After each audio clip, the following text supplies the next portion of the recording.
and let us know when you're ready to start. We have an audience. This meeting is being recorded. We're outnumbered, the library versus everybody else.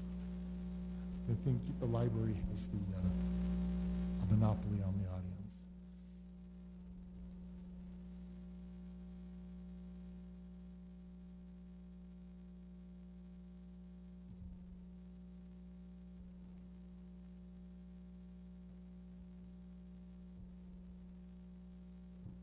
Ready? Okay. All right, thank you for coming. We have a few people here. We appreciate them coming. We will start. I will give the invocation, after which Scott Smith will lead us in the Pledge of Allegiance. Our Heavenly Father, we are grateful to be here and be of service to the city, and we ask for thy blessings to be upon those who present and who make decisions, that they will listen to each other, that they will make decisions based on what they believe are in the best interest of the city, and that we will do so admirably. We're grateful for the many blessings we enjoy here in Highland, especially for the good residents that we have, and we say these things in the name of Jesus Christ. Amen. Amen. Please arise. I pledge allegiance to the flag of the United States of America and to the republic for which it stands, one nation, under God, indivisible, with liberty and justice for all.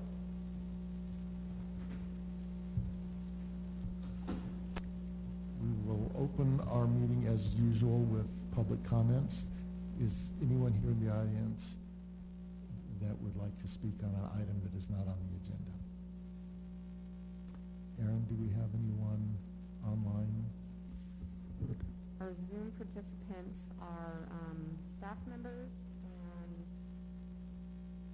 I don't see any comments on YouTube, but you just said there's a little bit of a delay, so Okay. a few seconds. We'll wait. Hopefully not long enough for me to try and tell a joke, right? I think you're good, Mayor. There's only a couple of people watching. Okay, all right. Well, thank you for those that are watching. We appreciate you attending with us. Seeing that there are no public appearances, I'm going to ask council for an indulgence here. Can we have our youth city council presentation go first instead of the current order? Anybody opposed? Or what? The youth city council. Oh, your city council, sure, no problem. Okay. Ms. Osler, would you tell us what's going on? And old people, you can say. Hello, do I need to say my name? Yes. Okay, I'm Sarah Osler, I'm part of the Youth City Council, Youth City Council or whatever. And then this past month we did the Senior Appreciation Dinner, and we just did it out here, and we had a little concert, and everybody over, I think it was 55 or 60, came over, served them dinner, they sat in their cars, and a few came out on the lawn. Turned out really good, I thought. It was, and then there were 150 or 200 meals that were distributed. 200. That was pretty good. It was fun. And considering the last 2 years we've had less than 50, that was a winner, pandemic or no. Yeah. Anything else? No, that's it. Well, we thank you. That was great. I was there. The people that attended enjoyed it, and your service was spot on. You were very, very busy running root beer around and food, and I heard nothing but good comments from the people that attended. Mayor, I believe we had some youth council members at an inclusivity meeting today. Do you want to maybe give a little report how you felt that went for the youth council? Sure. Oh, you want me to? Yes, yes, from the youth council's perspective. I thought it was very interesting, or it was very informative to learn the different sides of the argument, and I thought that it was really cool that the youth brought a different perspective, and that we can further on that and maybe talk to the police officers in the future and try and organize something through the city. So. Did you have any ideas that came out in your after the meeting? Are you just talking about the mass, or what are you talking about? Yes, I'm begging the question. yeah, just masks that say the diversity or whatever, I don't know. With our Learn, Feel, Act logo and then Highland or whatever, Yeah, right? and we could distribute those to maybe Lone Peak students or anybody that's, yeah, Good idea. thanks. Thank you for your good ideas. Yeah. Is there anything else? Any other comments or questions?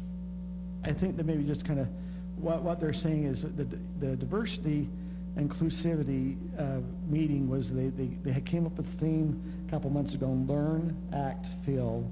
And then when we had the youth there today, they were trying to figure a way to maybe involved and start making changes amongst those who are younger. And so this is where you're talking about maybe on the mask, having some masks ordered that would say learn, act, feel. And if it be diversity or Highland City, or, you know, that's something that maybe the youth council could go through, and I think that'd be good. Yep. Yep. Is there Okay. anything else? Thank you. All right, next is our waste management presentation. I saw, are we ready for that? Aaron, I thought I saw him on the screen. He is here, or you can do library board, Mayor, it's up to All right. you. Is, he's in the audience? No, he's participating virtually. Okay, let's go ahead and put him on Okay, give me the just a screen. minute. I saw him there momentarily moments ago. Yes, can you guys? We can hear you, Blake. I'm getting you set up to be shown. Just one second. Great. As Aaron, thank you so There you much go. for having me. That's great. Mayor, council, looking forward to one of these days, hopefully, introduce myself in person. Thank you. So did you have information you wanted to walk through with us? Yeah, Aaron, let me see my screen. Great, we're seeing it.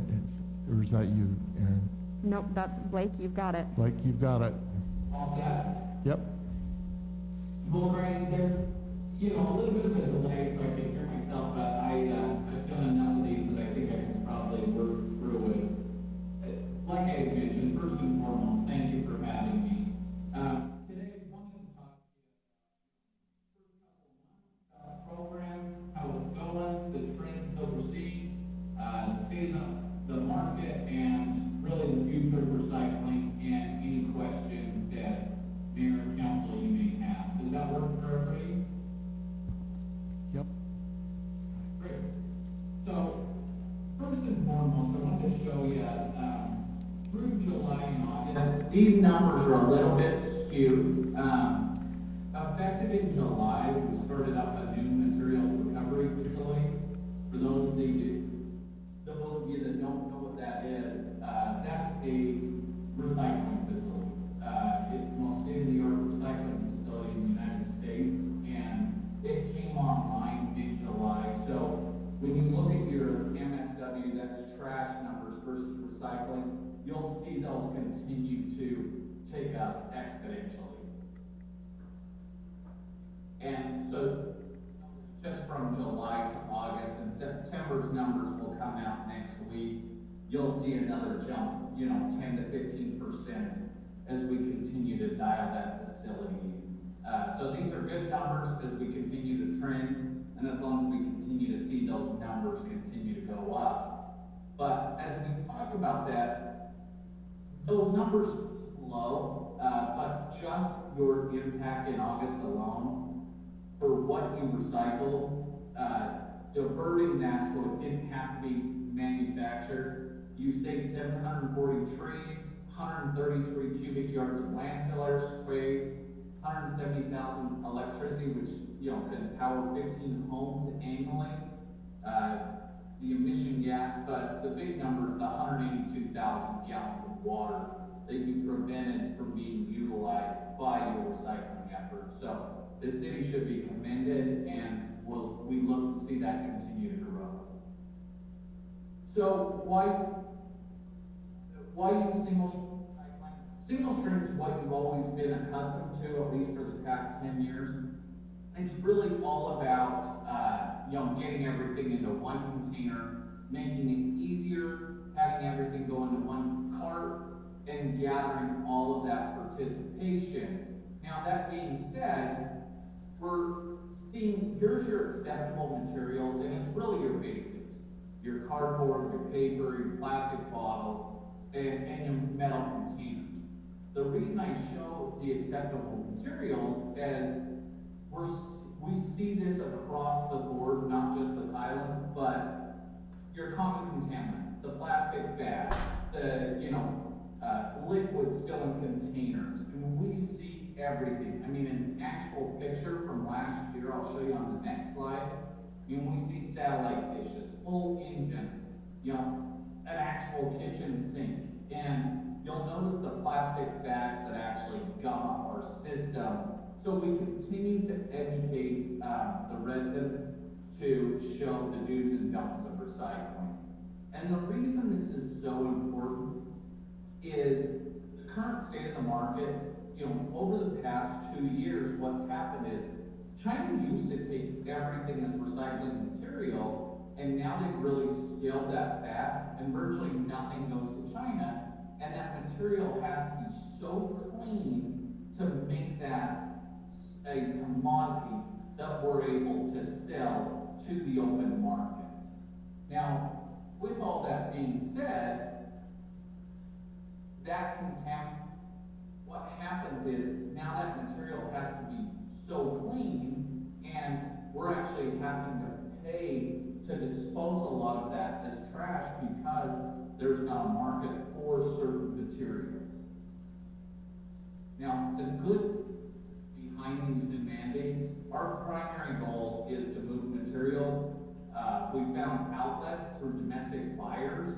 We found mills domestically, as well as outlets with India, Vietnam, and Malaysia, as well as South Korea. And we keep going back to quality, quality, quality is key.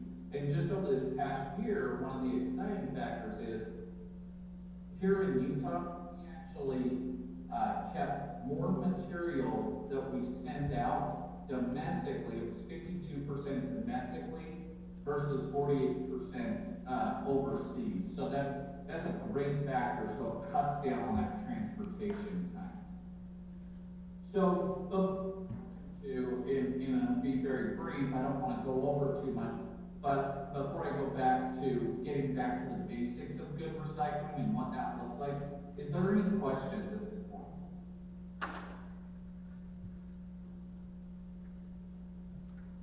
No? Hearing none. Go ahead, Blake. Okay. So what our efforts are over the next little bit is we want to really push social media, bill insert outreach to get back to getting that clean material, because it truly is getting back to that basics of cardboard, plastic, metal containers, and cleaning up that stream as this new facility comes online. And some of our efforts, we continue to be a committed partner, but we actually run a national comprehensive education program for 1 week out of the year. Many of you know about the Waste Management Opens that runs in Phoenix, and it's a national ad campaign really educating residents on the key factors and where the state of recycling is, and the security, stability, and peace of mind that the residents have. But just know, and I talked about it, and it's kind of how we open, is we're committed to that single stream recycling, and I encourage the city of Lehigh just did it. I'd love for Highland City to do it as well. Come out, do a tour of the new facility. It's pretty incredible to have it here in the state of Utah. So I encourage you all to come out and see it, to see how this material is being processed. And what's that? Where's the site? So it's located off of Gladiola in Salt Lake City. Okay, not far. No, not at all. Matter of fact, 3 weeks ago, Lehigh City, before their council meeting, They came out and did a tour. They actually allowed a couple of their residents as well as their sustainability committee come out and really have an education piece on what that looks like with the future of recycling. So we'd love to have you out and set up a time for all of you to see it. And I'll leave, I went over by a few minutes. The old adage that waste management had just last year was recycle often, recycle right. And we've actually gone away from that to say recycle right. We're looking for clean material coming through the single stream and getting away from a lot of what we've seen in the past. And so we've gotten back really to the basics of, education, and getting more to the recycle right. So I'll leave that unless there's any questions. That's everything I had today. And thanks again. We really appreciate the partnership. We look forward to a long-term partnership with the city, and we appreciate thus far the smooth transition that we've had, and I'm looking forward to that continued smooth transition. Any questions, council? All right, well, thank you very much, Blake. We look forward to seeing you here in person, and at some point, maybe Aaron can set up a tour with the council. That'd be great. So much. All right, bye. Thanks. Bye. Okay, last but not least, the library.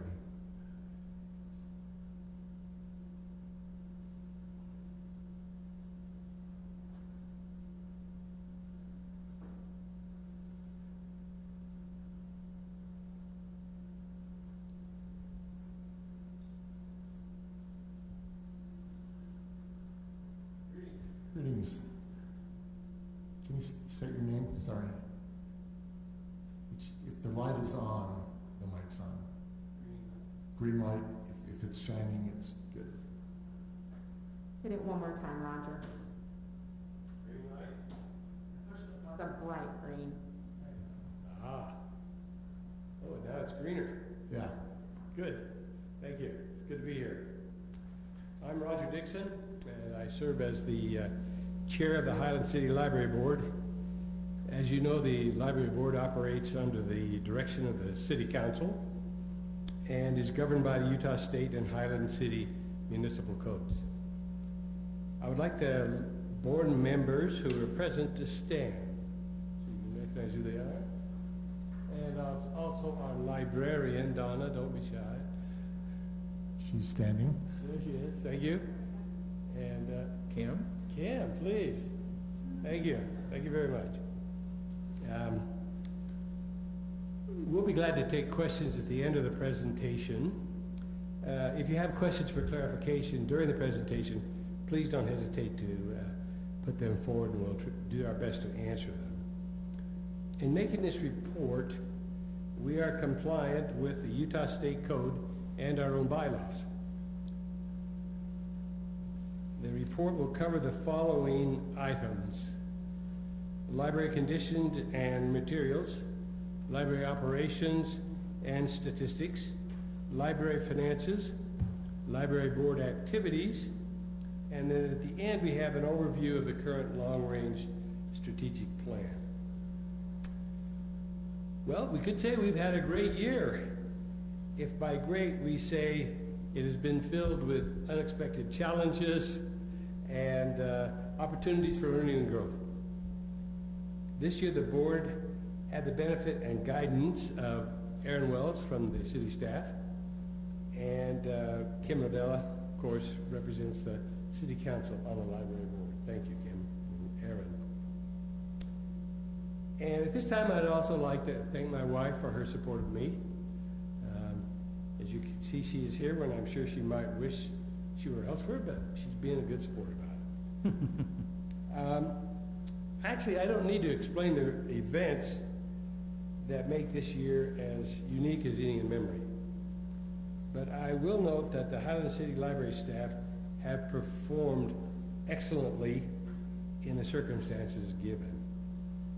When many businesses and local services shut down, the Highland City Library persevered as an essential service in the community, serving the Highland City public while maintaining the safety of staff and patrons as well. Through this presentation, I'll be making references to the library, but I would like to make it clear that the library is much more than a building and a media collection, both of which, by the way, rank on a per capita basis among the smallest in the state. The greatest assets are the staff and volunteers who make the materials available and provide a variety of educational programs to the citizens of our city. The library has added to or improved its condition and materials during FY 2020 in the following ways. We have received and used CLEF and LSTA grant money. CLEF is Utah State grant money, LSTA is federal money, for books and for self-checkout stations. We also used a federal census grant for census stations and private grant money for a computer education class. Added online resources like Tumble Books Library and additional overdrive budget were also added this year. The library closure provided time for the ARFID tagging of library materials required for the self-checkout stations. So we took advantage of that and used it to put it to good use. We added a toy vending machine to provide a sanitary way to distribute weekly reading incentives as a part of the summer reading program. You may have noticed that the library installed a new return box on the north side of the city building to provide returned materials with protection from winter elements and from the rain as well. We want to thank, again, the City Council, but this time, and the city administrators for supporting the library with the CARES funding that came through, and we were able to use that to assist in quarantining books and other operations items. Seems strange to talk about quarantining books, doesn't it?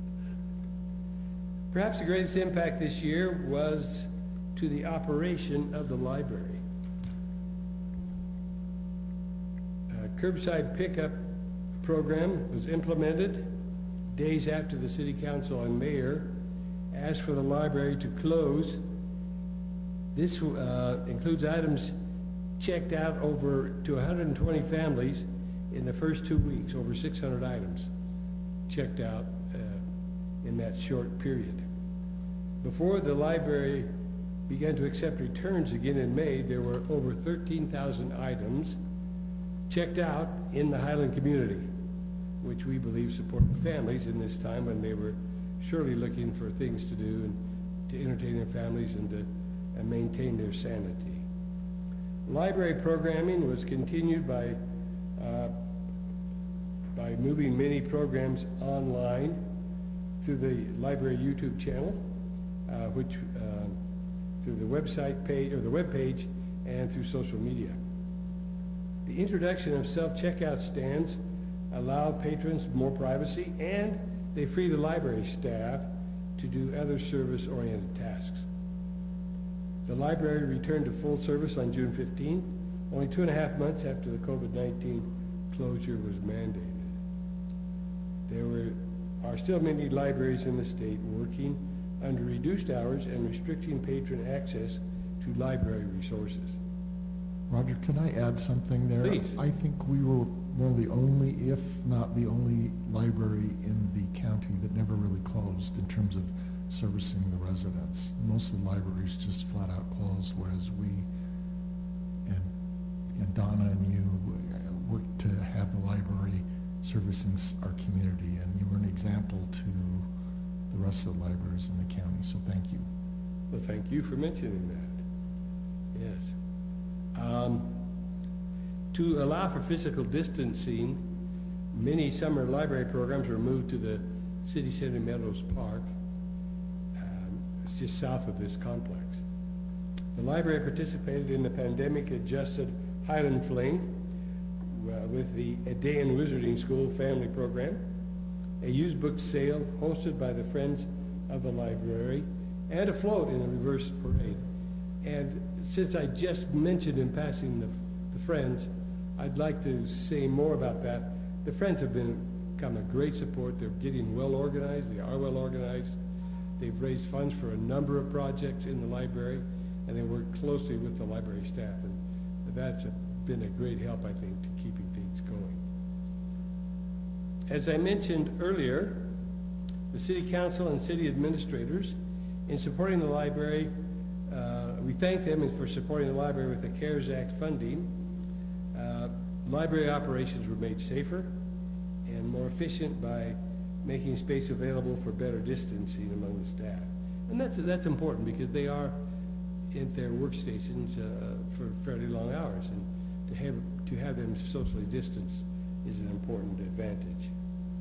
I would like to take a few minutes for an overview of the library statistics and finances.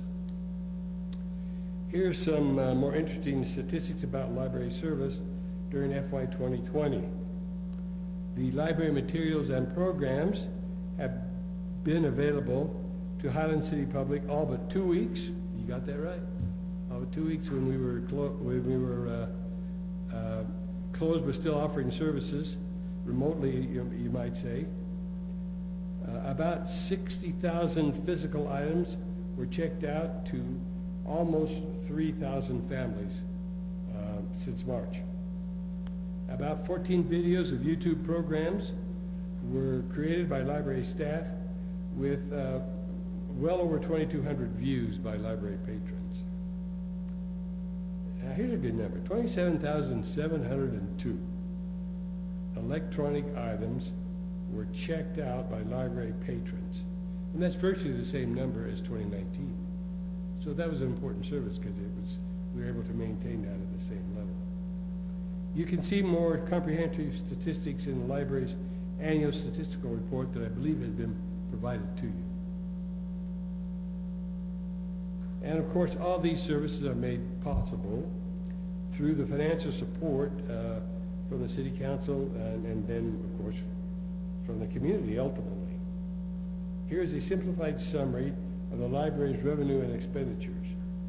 We're not going to spend a lot of time on this because this topic has been addressed thoroughly during the budget review process. We just want to say that we appreciate the Council's continued support of secured funding for the library. Finally, we would like to report briefly on library board activities during FY 2020. In addition to the usual week-to-week ongoing board activities, the board has supported the library this year in the following ways. Continued to use our newly established 5 standing committees to get work done outside of the normal meeting hours. Attended training arranged with the Orem Library. Revised policies on collecting fines for extreme cases of material loss. Updated and revised the library's long-range strategic plan. And we'll end by presenting the newly revised long-range strategic plan. And I think you have a copy of that. The current long-range plan covered 3 years as required by the state code and the library board bylaws. The plan was presented to the City Council last year in October and has been updated to extend now through 2025. The plan presented to you tonight includes development of the staff, programs for the public that are sponsored by the library. It also includes some examination of developing additional program space, and that has been, that topic has been raised by Kim, we believe, in previous City Council meetings. The strategic plan in front of you does not ask for financial or other commitment at this time from the City Council. We want to make that clear. You'll notice the first step is to conduct a community assessment to find out what is really needed in terms of programming and community space. That is the current ask. Also, you will notice that the board plans to keep the council in the loop in the entire way. We want to discuss with you our findings, renderings, things, anything else that might come up in this process as we try and lay out the next steps for where we go in the future.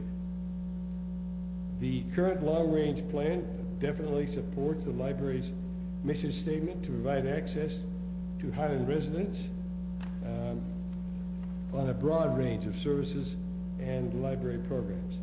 A critical element of the plan is to introduce the library to an even broader range of Highland residents.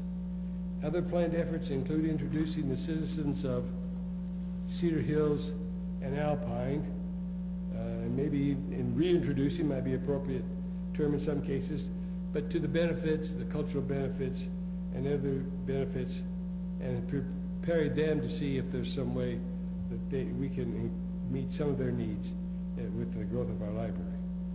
So we invite you to review the current plan. A discussion item on the plan will be on the agenda of the October 20 City Council meeting. Suggestions for revision will then be considered at our board meeting on October 22nd. The board will submit the final strategic plan with any needed revisions based on your review for final approval in the November 10 City Council meeting. So I thank you for your time and your attention. To finish my presentation, I would ask you two questions. First, have you checked to make sure your library card is current? And second, what materials or programs have you enjoyed from your library use this past year? So that's the conclusion of our presentation, but we're happy to answer whatever questions you may have. So, based off your two questions, does the library card expire? It does. How long is it good for? 2 years, right? I have a current library card then. Congratulations. So then, Roger, my second question, in your presentation, by the way, thank you. You know, you're very diligent. I appreciate your leadership there with the library. You and Donna, I think, have been a very good team. I appreciate Kim there as the city council rep. It feels things are going well. I mean, I remember times in the past where it was a little more rocky. It just feels good. I mean, having you come up, it just felt good. With that, you had a thing on there that you had 2,968 families that had participated in the library. I know that when we joined New Click, so there might be some change. I'd be interested if you had some statistics, and if it's not now, maybe when you come on in October, is how many do we have maybe participating from Alpine City, Cedar Hills? Are we having quite a few come from the neighboring libraries, part of the New Click program, and are they counted in that 2,968? If you have the data today, that'd be great. If not, I'd love to have that part of that presentation, just because that was one thing we were wondering. What's going on with Alpine City and Cedar Hills? Are we having residents participate? What's their, are those cities participating by giving some, are they paying a certain percentage of that fee? Are we seeing a lot of neighboring libraries come and their members come to our library? So I wasn't sure if that's where some of my question was at. That's great. We'll get back to you on that.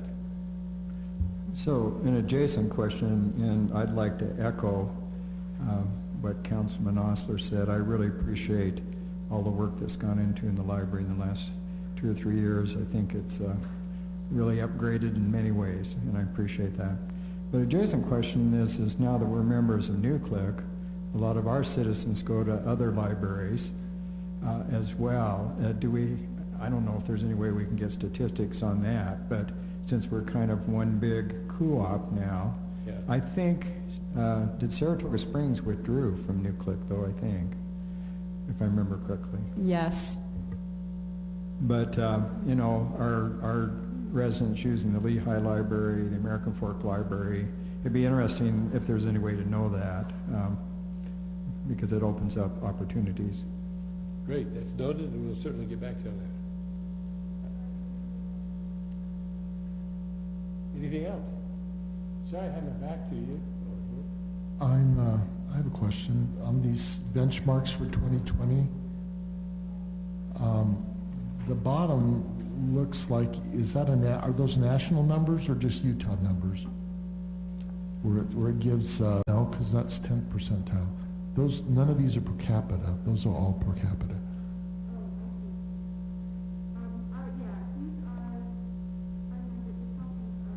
But they're not per capita, so we can't see how we compare.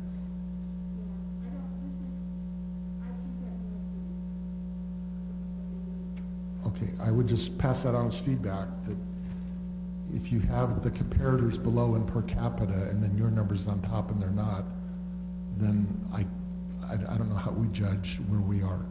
Okay, I will get more complete statistics for you for the Okay. next meeting. Thanks. So that's 3 questions we need to answer. All right. Anything else? No, Is that it? excellent. Nice job. And again, my view is our library led the county in how you should operate in COVID.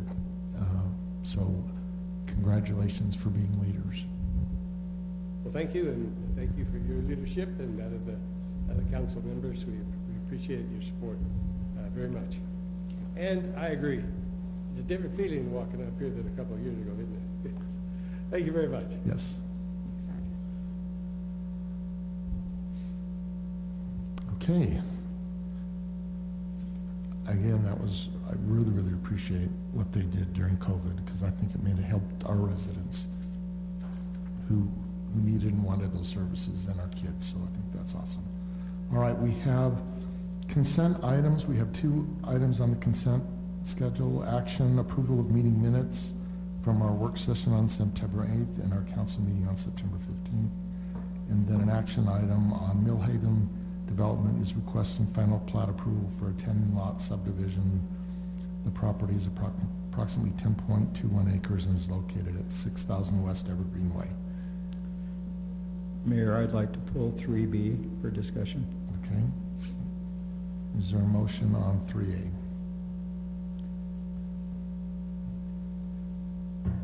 I move that we approve consent item number 3A. Is there a second? I'll second. So a motion by Kurt, second by Kim. Are we voting electronically? Should be good to go. Okay. I apologize, some of your names are cut off. I just noticed that. I'll fix it for next meeting. Oh, we'll just call her Kai going forward. Right? Been called worse. In Britain. In Timoth. All right. That passed unanimously. I assumed I wasn't watching when we were talking. All right, Scott, 3B. I just wanted to ask a couple questions on the Millhaven development. I'm certainly not opposed to it. It's an R140 neighborhood. We know that Millhaven builds high-quality things. I just have a question about the 20-foot utility easement that's being dedicated to the city. And I understand the arguments of the engineering staff and public works, but at the same time, I'm just a little concerned about the fact that it seems like we were told that there would be a trail of some sort there, but in the material that was presented, we're not going to asphalt a trail there. And I guess my question is when we create these 20-foot dedicated easements to the city, I would like to have some sort of discussion from the staff about how they're going to maintain that property, because it seems like we let these developers build kind of high-class neighborhoods, and then we have a 20-foot easement there that may or may not be maintained very well, and then the people feel like they have to maintain it, or they're in here complaining about it. And I would just like to understand if there's supposed to be a trail there, why aren't we paving it? What are we going to do to maintain that 20-foot area?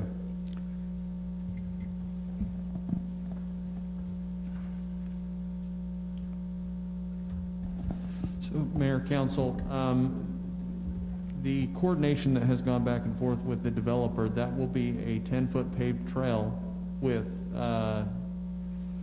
zero-scape on both sides. So we'll have 5-foot zero-scape on both sides with a 10-foot asphalt trail through that section so that we can maintain because down that corridor, we will actually have a water line and a sewer line.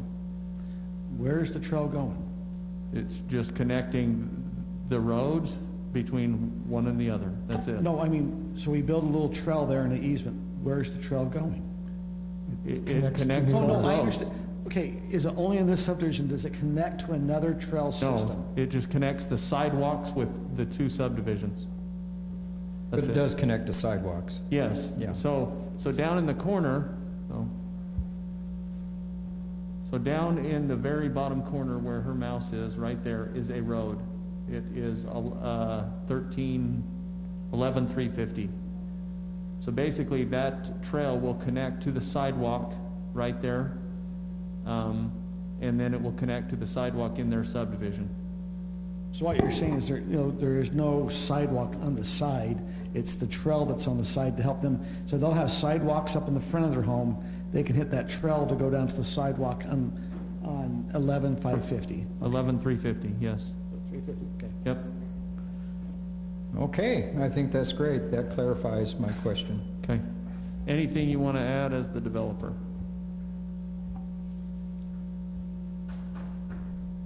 Tyrell Gray with Millhaven Homes. Just to address that real quick, that's something that we discussed with Todd, obviously, and we do feel like that's the best use. We don't want to create a maintenance issue for our homeowners or for the city. So with that zero-scaping in the trail, it should be pretty simple. And it was one of the only concerns that was brought to our attention from the neighbors on the east side of the property. Right now, there's a lot of families there that have friends on the other side, and right now they're walking all the way around. And so they wanted access to. So it not only works as a utility easement, but it does provide access for those kids to be able to come and be with their friends. And once again, we do appreciate working with the city, and we do feel like this is a great subdivision. Just a quick update for you guys. We've got a lot of interest right now, and it will be a very high-end, beautiful, beautiful, beautiful subdivision. So I think that kind of covers everything. It's pretty straightforward. When you say zero-scape, what do you anticipate will be the zero-scape? What we discussed is, fabric and then rock. So, yeah, our standard is a 3-inch cobble, and it's a sandstone mix that we use all over the city. And how deep is that? 3, 4 So- inches? So, yeah, it's between 3 and 5 inches thick by the time you use the 3-inch rock, but there'll be a fabric down, and then the rock will sit even with the trail. Okay, perfect. I mentioned that because a friend of mine's a landscaper, long lot. Yep. And he said you need 4 inches to keep the weeds from growing. Yep. By the time you do the 3-inch cobble and get coverage, it's usually 3 to 5 inches thick. Perfect. Yep. Okay. No plants, no sprinkler system inside that area, right? Correct. It's not a drip system or anything. Nothing. Correct. Any questions for us? Thank you again. No. So, Mayor, I'll make a motion. I move that the Highland City Council approve the request by Millhaven Development for the final plat approval of a 10-lot subdivision, which is located approximately at 6,000 West Evergreen Way. Is there a second? I'll second. So motion by Scott, second by Kai.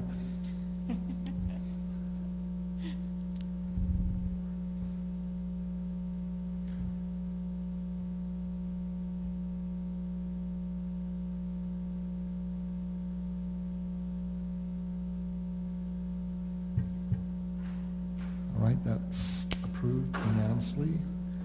Next item is resolution approval to award a contract with Rod Lewis Construction for $46,376 for the City Hall front counter and court clerk remodel. Mayor, we have a suggestion that we move that when we start our discussions on number 7, Okay? because they kind of go together. I'll approve that. That I'll sounds- second that too.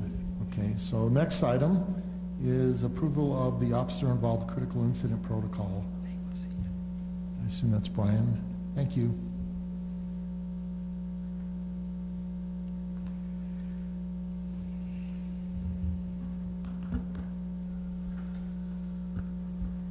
Good evening, Mayor and Council. I appreciate the opportunity to talk about this briefly. So if you recall back in January, this item was brought to you about the officer incident involved protocol task force that's been created here in the county. Just a brief explanation again of what it is. That each time that an officer in the county is involved in a critical incident with that, whether that be a shooting or he discharges a weapon in defense of himself or another person, there's a protocol team or a task force that's called out to investigate that. The purpose behind it being is, for us, we're small in numbers, and in order to complete something like that, it would just overwhelm us. And so, as a county and as chiefs of the county, we've gotten together and created this task force along with the county attorney, who oversees the task force and investigates independently of any agency's influence. So if we had an incident here in Highland or in Alpine, none of our officers would be investigating that. That would be held to other officers and to the county attorney's office to investigate that incident. What you have before you is the same document that was brought to you last time. There were a few minor changes and clarifications that we felt as chiefs we needed to make in order to kind of be a little more transparent and make things run a bit smoother. One of those being that there's one evidence room that we're going to be utilizing, and that will be the one that resides at the county sheriff's office. Grammar requests were addressed in here and whose responsibility those would be, and then a small minimal fee for training purposes. And then the biggie is the minor modifications that will have to take place in the future, which you have in front of you, will not have to come back before councils, but will be decided upon a majority vote from the county attorney's office and the chiefs of police in the county. If there are major modifications to the document that changes the operation and the way things happen, then that will be brought back to each city. There's the attached document there. If any of you have any questions, the changes are in red that were made to this particular document, and if any of you have any questions, I'll be more than happy to answer. I appreciate your bringing this forward to us. Could you just give me kind of like a hypothetical example? If you had an incident with Lone Peak Safety Police, what would be the process using this? So what would happen is there are actually two teams that have been created with this protocol. So there's roughly about 60 officers that have been assigned to this task force. We have donated 3 that go to training and learn how to do this, and most of them are officers with experience and that have the ability to do good investigations. So what would happen is if we had an officer that was involved in a shooting here in our jurisdiction, obviously we would be contacted, and immediately we contact whoever the on-call team manager is during that week. So there are 3 team managers, and then he would organize his team and they would be dispatched to the scene. Now, while they're waiting for them to get there, our officers would hold the scene, but everything would be held. Nothing would be disturbed to the best that we can without, obviously life and limb is priority, but once those things are taken care of, then the scene would be, the yellow tape would go up and you would see nobody entering in and out of that scene until this task force arrived on scene. They would organize themselves, and then they would start their investigation, which would include any type of physical evidence that may be there. Other officers would be dispatched or asked to talk to witnesses that may have seen what occurred. It runs the gamut. So we would have a lot of influx from agencies and officers from outside our jurisdiction, including the county attorney's office, that would come and meet and be a part of this task force. So it basically takes it out of your hands and puts it in the large task force. Correct. Yeah, and it's a good idea. This is something that we have had in place for going on probably 15 years. And you're seeing across the country right now a move for law enforcement to become more transparent. You don't want to, there's been a lot of allegations of, not in Utah, but across the country, that, officers investigating officers are the fox guarding the hen house. And so the idea here is to remove the venue agency wherever that occurs and have officers from other jurisdictions come in from the outside and do the investigation. And this included with the county attorney's office, which would give it a more independent look at exactly what happened. So depending on the incident, would the FBI ever be involved? It would depend on the incident. Most likely not. But if there were something that would be part of a federal crime, they may become involved. I've not seen that in Utah County, but it's not likely to happen, but it is possible. So, Any other Chief, questions? so Chief, as you talk about this as the critical incident criteria, when you bring up what we've been noticing over the last 4 months, several of the police departments are having a community review boards or things. This has nothing to do with that. This is really saying that it's gonna be the officers reviewing. Is it just more of the investigation? Or if there are allegations that this was something to do with race or anything, is there other protocols to help? So that would be completely separate. So we're Okay. talking, this is to investigate the act that occurred where the officer was involved in a critical incident. The other boards that you're talking about are citizen advisory boards or citizen review boards. And that's something that we have been looking at, or I have been looking at. I've taken several examples, and there's a lot that goes into that particular type of board, if you will, and that's something that we'll be bringing forward to you probably within the next 12 months. So it's something that's in the works, something we're discussing. There are agencies in the state that do have advisory boards or community police boards. There's a couple here in the county that do, and we're looking at the pros and cons of those and trying to create what would work best for our community. So, How does BYU fit into this now with all the controversy about whether or not they're decertified? Whatever happened with that? so BYU still has a police department that is certified by the state. That's something that they're currently working on. They are part of this agreement right now. If they were to become decertified, then they would just be removed from the agreement. Do they have to comply with like grandma agreements with this then, or no? BYU? Yeah. They do, yes. And I think you probably saw in the news that they created 2 separate departments down at BYU, one the security department and one a police department. The police department will still be subject to grandma requests, which they would be involved in this particular task force, or they are involved in this particular task force. I had one last question. There's discussion in here of a $20 fee that each of the agencies are paying into it for education purposes. Is that correct? Correct. I wasn't quite sure where the fee comes from. Does that come out of the Lone Peak Safety Department, or does the city pay We that? thought that the Highland City Foundation could pay it. Okay, I kid. No, it comes out of our budget. okay. It seems like a very small amount. It is, and they have training twice a year, and they get together and they discuss prior cases that had come out and how they came to their conclusions that they did. They also bring in other individuals or other task force that may have some similar or different incidents that they could learn from. It's just a training portion of what they're doing. So, Thank you, Brian. you bet. Is there a motion? Mayor, I recommend that the city council approve the mayor to sign the document allowing participation in the Utah County Officer-Involved Critical Incident Task Force. Is there a second? I'll second. Motion Can I ask by, a quick question? yeah, When we make a motion, is it a recommendation, or are we actually moving to do something? Does it the same thing? Recommend, move? That was a question I had, because it does say I recommend. Should it be, I recommend? I mean, because we're making a motion, we're not recommending a motion, we're making It's it. my recommendation that you. It's your recommendation, but we're making the motion. Yeah, Yeah, it should be approved, the mayor to sign it. yeah.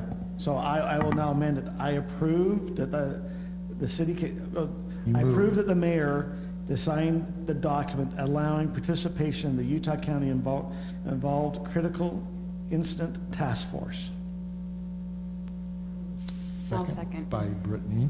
So motion by Kurt, seconded by Brittany. Where you vote?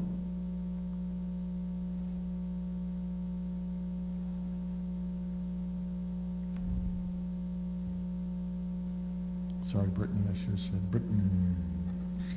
Thank you. Okay, thank you, Brian, and thanks for all that you do for the city. It's really appreciated. All right, next item, action approving the implementation of the fiscal year 2021 budgeted merit increases. Thank you, Mayor and Council. This one's mine. So, Mayor and Council, at least for the past 5+ years, employees in the city have been eligible for up to a 3% merit increase, depending on their performance for the previous calendar year of their employment. Because of concerns over COVID-19 and the economic impact of that, the council approved a 2% merit increase to be included in the fiscal year 2021 budget. However, council asked that we bring it back to council for a final decision after we had more data on what the impact would actually be. I included these numbers in your report. These are rounded to make it easier to see, but so as a reminder, we get sales tax data 2 months after it's collected. So the most up-to-date data we have right now is from July. But as you can see, since the pandemic began in March, every single month we've actually seen an increase in the amount of sales tax that Highland City is receiving. So some months it was as much as, if you're comparing one year to the previous year, some months, between $11,000 and $39,000 increase. So we've seen no decreases. In total, if you look over those 5 months, year over year, it's about $140,000 increase, or 13%. So some additional information. Again, this would be an up to 2% increase depending on the employee's performance. Some employees will not get any, it will just depend again on their performance, as it is a merit increase. And the employees who have had their anniversary between July 1 and today, if council approved this, we would retroactive whatever increase that they earned back to their anniversary date. As a part of this discussion, council asked us to update our pay plan and salary study that we had done 3 to 4 years ago. And so we are doing that currently. It's getting very close, but we're not quite done there with that one. As a reminder, this is already budgeted for, it's already in the budget, so it won't really have a fiscal impact to our budget in that regard. The total amount that this comes out to is about $80,000, with $19,000 of it coming from enterprise funds and $61,000 from the general fund. Now, of the general fund money, that's actually split between city staff and Lone Peak Public Safety District. And so the city staff portion is about $19,000 and public safety is $42,000. Whether or not the $42,000 is implemented for the public safety district will be up to the Lone Peak board. And actually, that's everything. So what questions do you have for me, council? I actually have a question for our financial officer. Absolutely.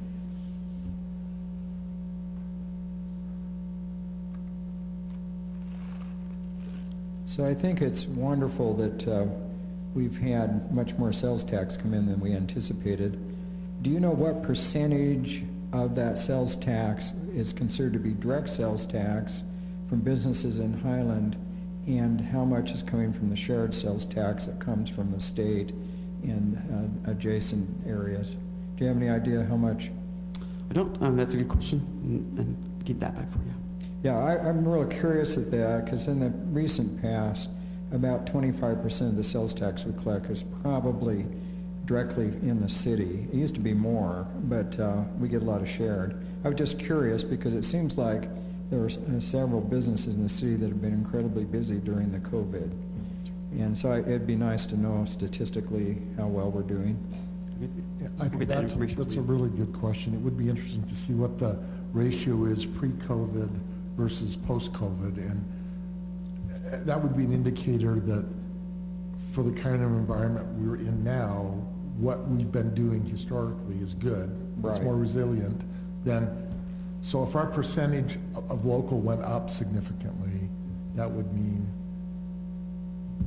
other cities aren't faring as well because we're so. I knew those statistics would appeal to the mayor because he is a data man, right? That's a great question. Yeah, I'm going to quote Nathan because he said this and he's right. I think during a pandemic is the best time to be a bedroom community because we haven't felt too much of an impact, whereas like a Moab or a Park City that's relying on a lot of tourism revenue has just been devastated. So I think that's been helpful for us.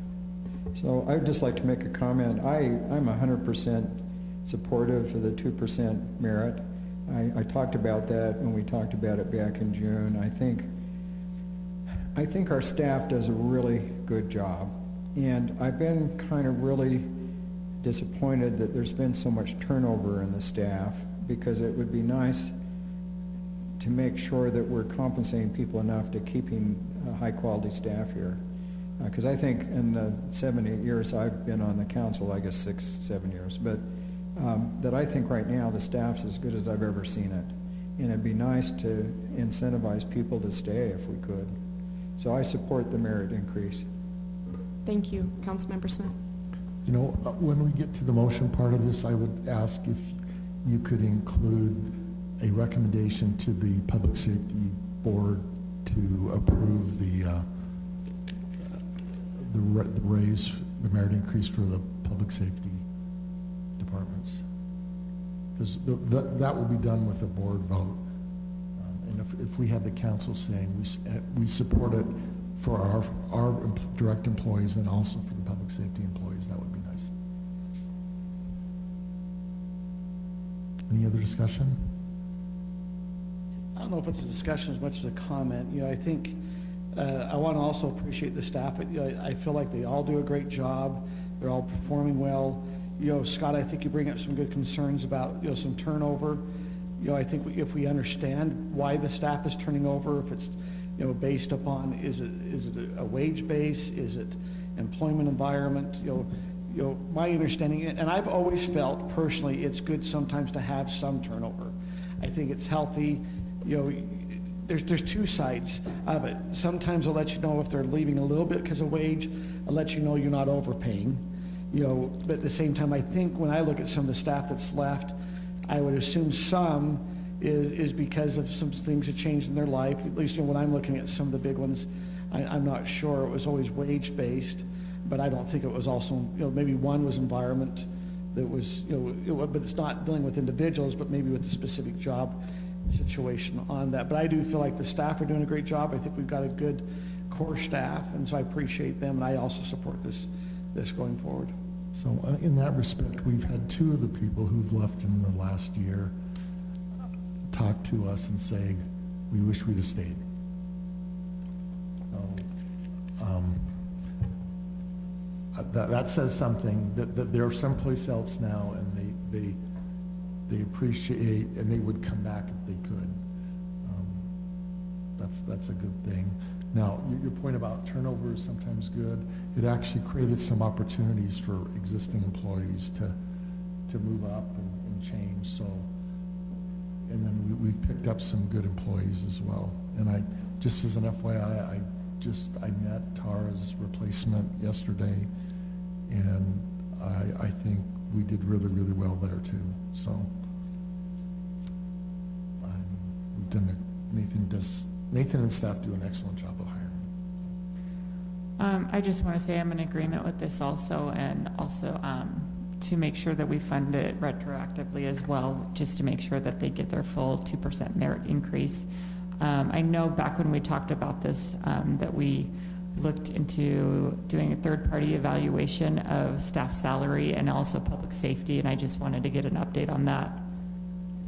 Yeah, so the staff salary one we're very close to being done with. So we got the draft back from the consultant yesterday, and we just haven't fully gone through it yet. So we're in the process of that. I can't give an update on public safety. Maybe Nathan can in terms of that.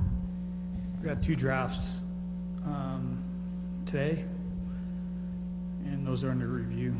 Just haven't had time to get to them yet. Perfect. Okay, is there a motion?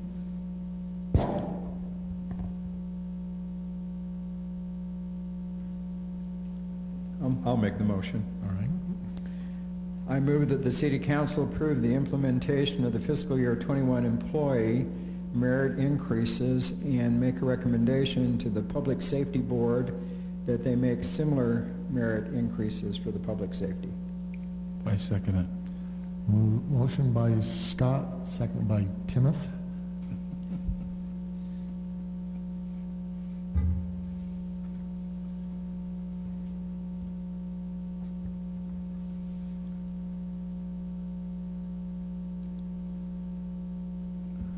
Thank you, And Mayor that- and Council. And that passes unanimously. All right. Now, do we want to do item 4 now, or before or after 7, or Let's all do inclusive? 7. Let's do 7 first. Okay. Good evening, Mayor and Council. Tyler Barr, Finance Director. Happy to be with you here this evening. Wanted to provide you with an update on funding and expenditures that are related to COVID-19 and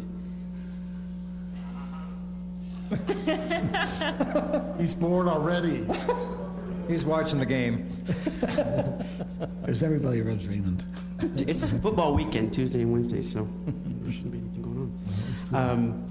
By way of background, here the city received a total of just under $1.4 million from CARES funding. That money came from the federal government through Utah County. So Utah County was the primary recipient, and then distributed that to a number of other cities. We are under an obligation to use those funds according to the criteria that you see here in response to the pandemic for expenditures not previously budgeted and for expenditures occurring between March 1st and December 30th of 2020.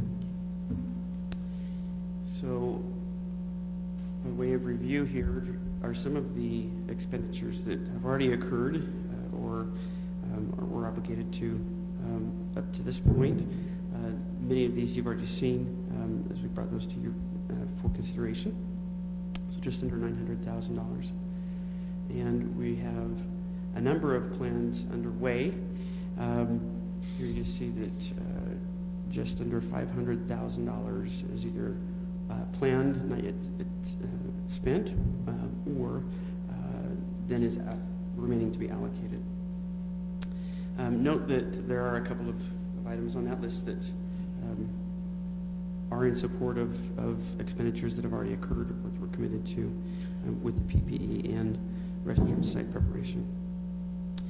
A couple other things that we mentioned here, we have done some looking into the possibility of business stimulus. There, again, going back to the question of sales tax, Councilman Osler has done some checking with some businesses. We did take a look at sales tax for specific businesses and to see which businesses may have had a decrease on there. So that, as well as some other requests that have come in. So that may be some other things that you might consider. Now, as far as the disposition of this allocation, one particular item for consideration here is dealing with public safety spending. Now, the CARES Act funds, the question has posed many times, can we use that money to cover public safety expenses? And there has been a tremendous amount of discussion. The federal government has maintained that as an administrative convenience, recipients can use funds from the CARES Act to cover public safety expenses without going through a great deal of burden to demonstrate that it was dedicated to, those efforts were dedicated to COVID-19 response, or that they were not previously budgeted. So there would be an assumption that due to the nature of their work, public safety and public health, that was related to COVID-19 response. So again, the federal government has been favorable to that use of funds. The county initially was hesitant to grant that type of approval, and they do have a responsibility and are monitoring the expenditures that we make. We report to them. They have, however, wanted to bring to your attention here in the last 2 weeks, provided an update and indicated that they are favorable to those funds being used potentially for covering public safety costs. So, again, a bit of a shift there.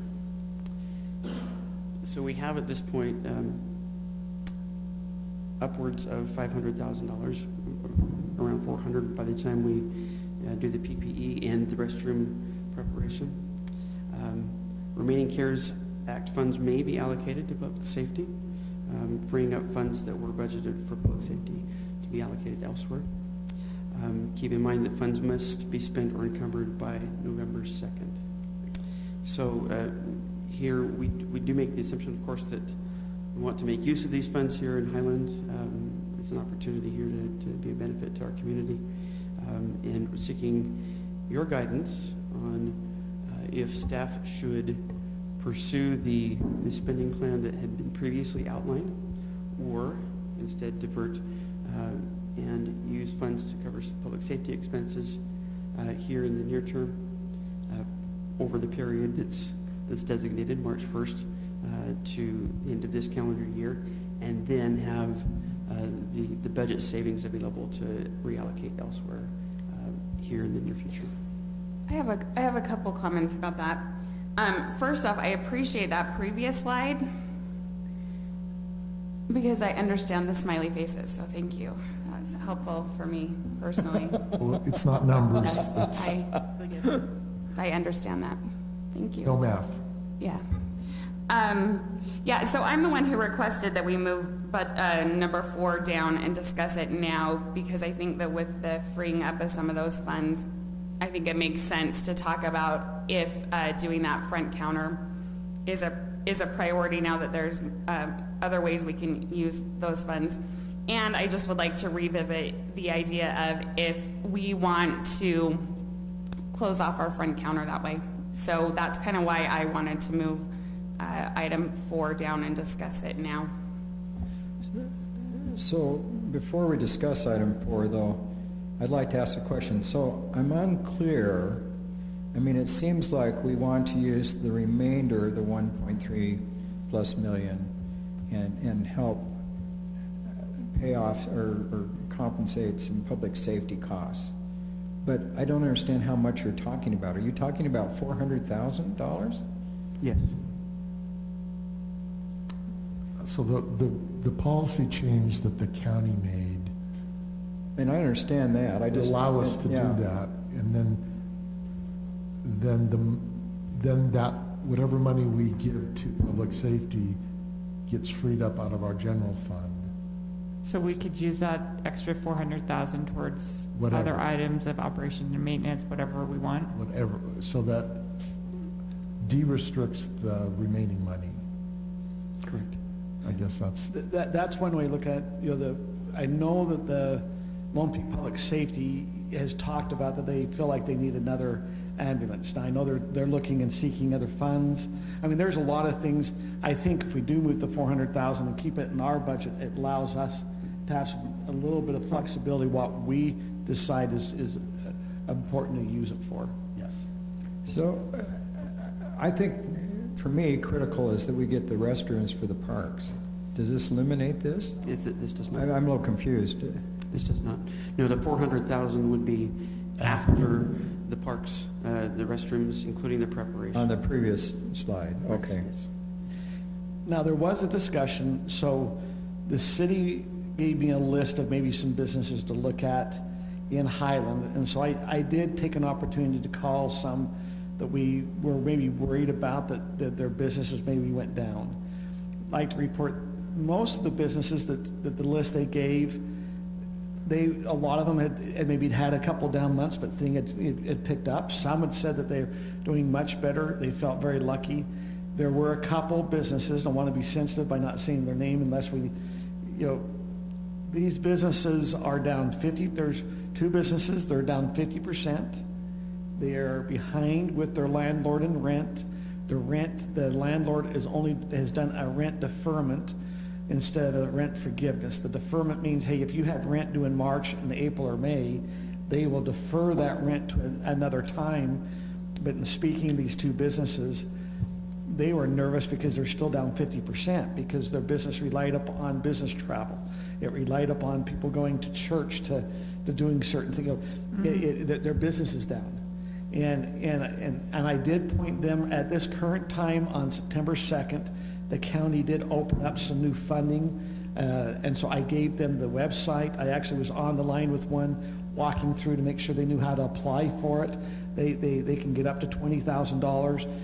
I felt like that they would be a very good candidate. They had not gotten any of the PPP money. So when I talked to the businesses, once I found out they were down, I asked, have you been able to tap into the PPP money? Both of these were little smaller businesses, and I think they didn't maybe have the banking relationships or things. They were not able to. The next thing is I asked if they were able to get into the county's first round of funding. They were not really aware of it. I mentioned the mayor had taken time trying to email out. I found out that several of the owners, either they've sold the business or it was an old owner's contact information, like Taco Time. It's a totally different, contact person. You're trying to find out who it was sometimes also a puzzle piece. And so, but that's something, there is the county funding that will help them fund up to $20,000 in the second round. They have to, I think, September 16th to be able to apply for it.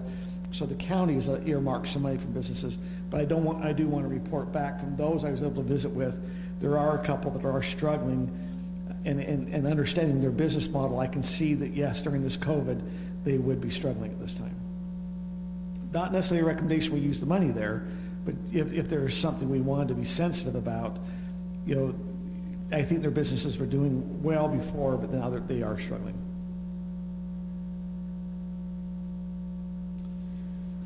So what is staff's recommendation? We're seeking council's guidance there with regard to if we move forward with the planned spending as previously determined, or if we shift our strategy somewhat and reallocate to public safety. So just a question on that side. It has the site room, the restroom site prep there, but you've moved it to the...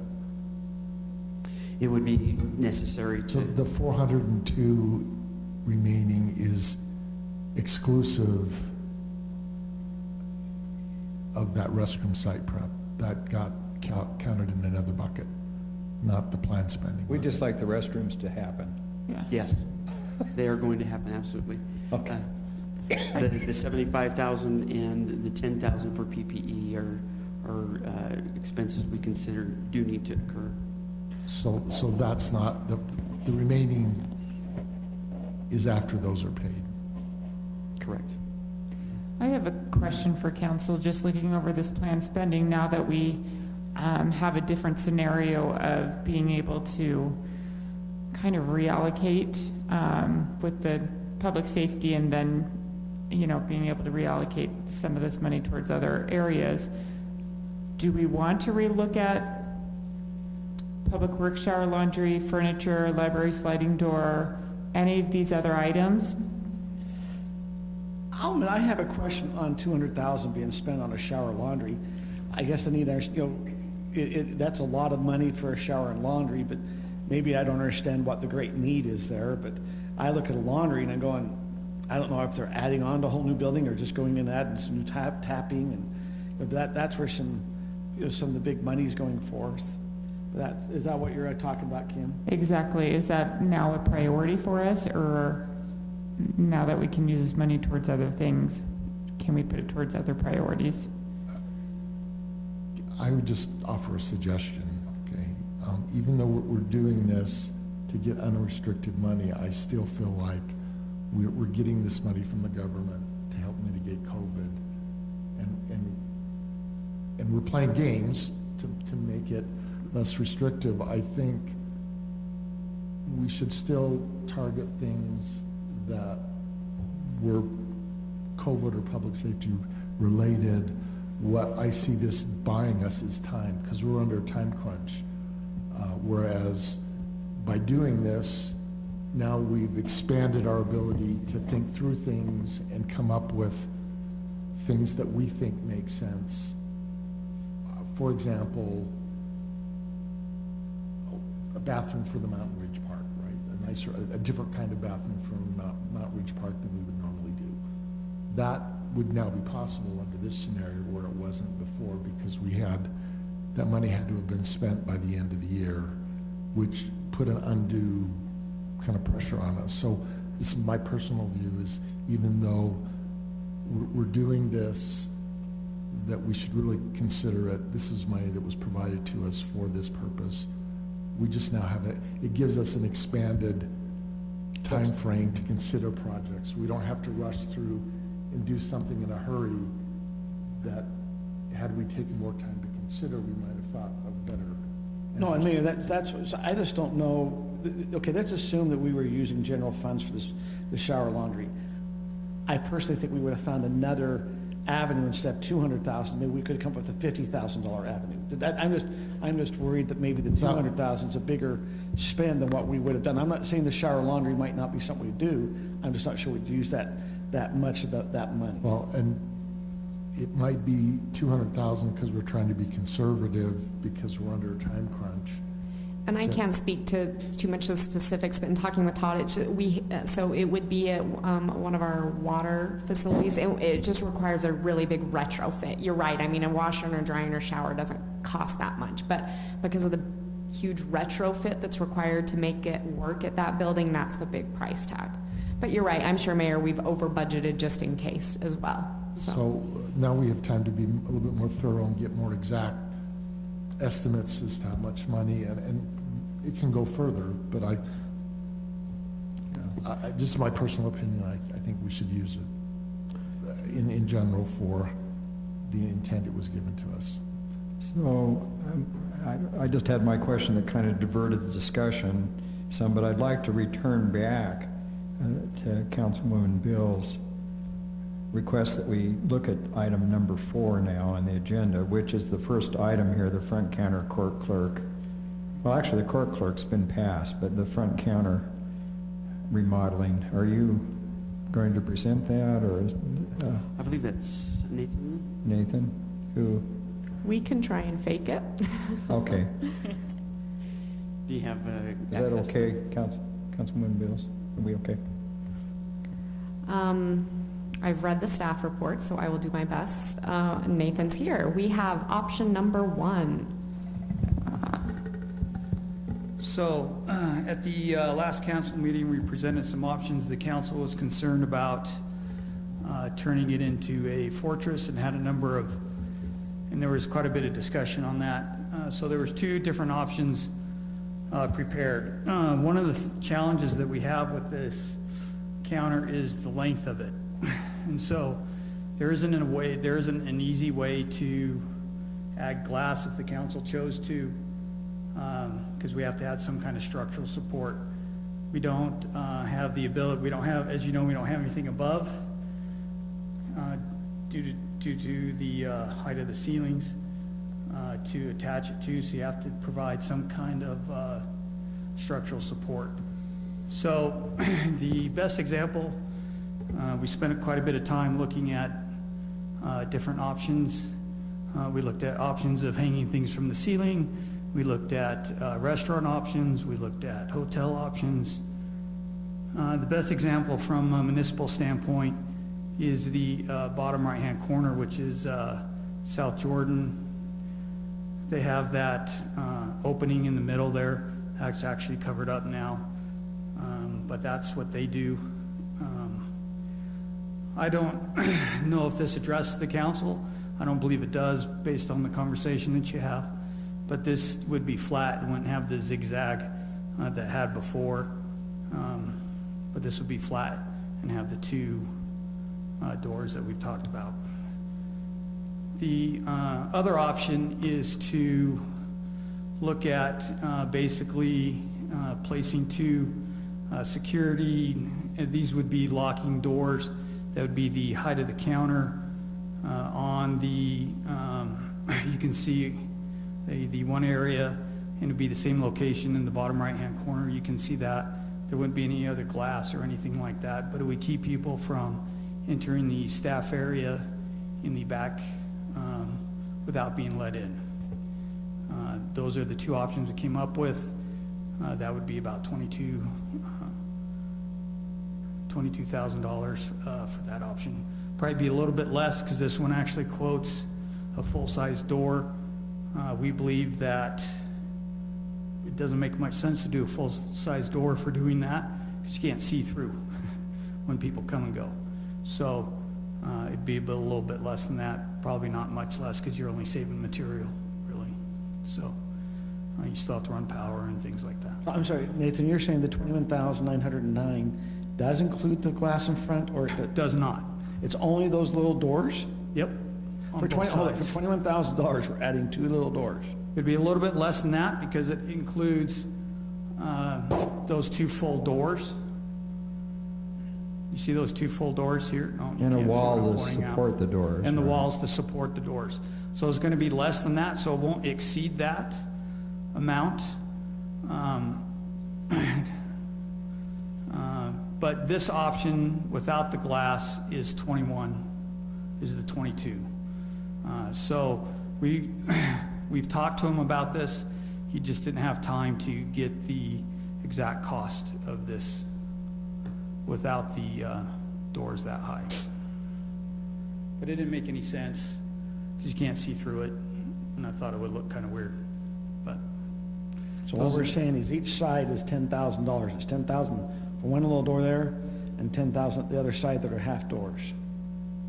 Man, those are expensive doors and hammers. no, it's if the doors were full size, So it'd be less, it'd be less. yeah. Just doesn't know how much less. I don't know how much less. Right. I apologize. But you need some sort of a guidance and approval here tonight. Yeah. On the right side, it's more than just a door, because you need a wall. It's a pony Right, wall. you gotta put a wall. That- Yeah. That's a pretty, you couldn't make a door that That's a big space. Yeah. So can we ask questions or? Sure. Okay. Go ahead. So in option 1, is this glass partition bulletproof? No, it's just tempered. It's just tempered glass? Mm-hmm. Okay.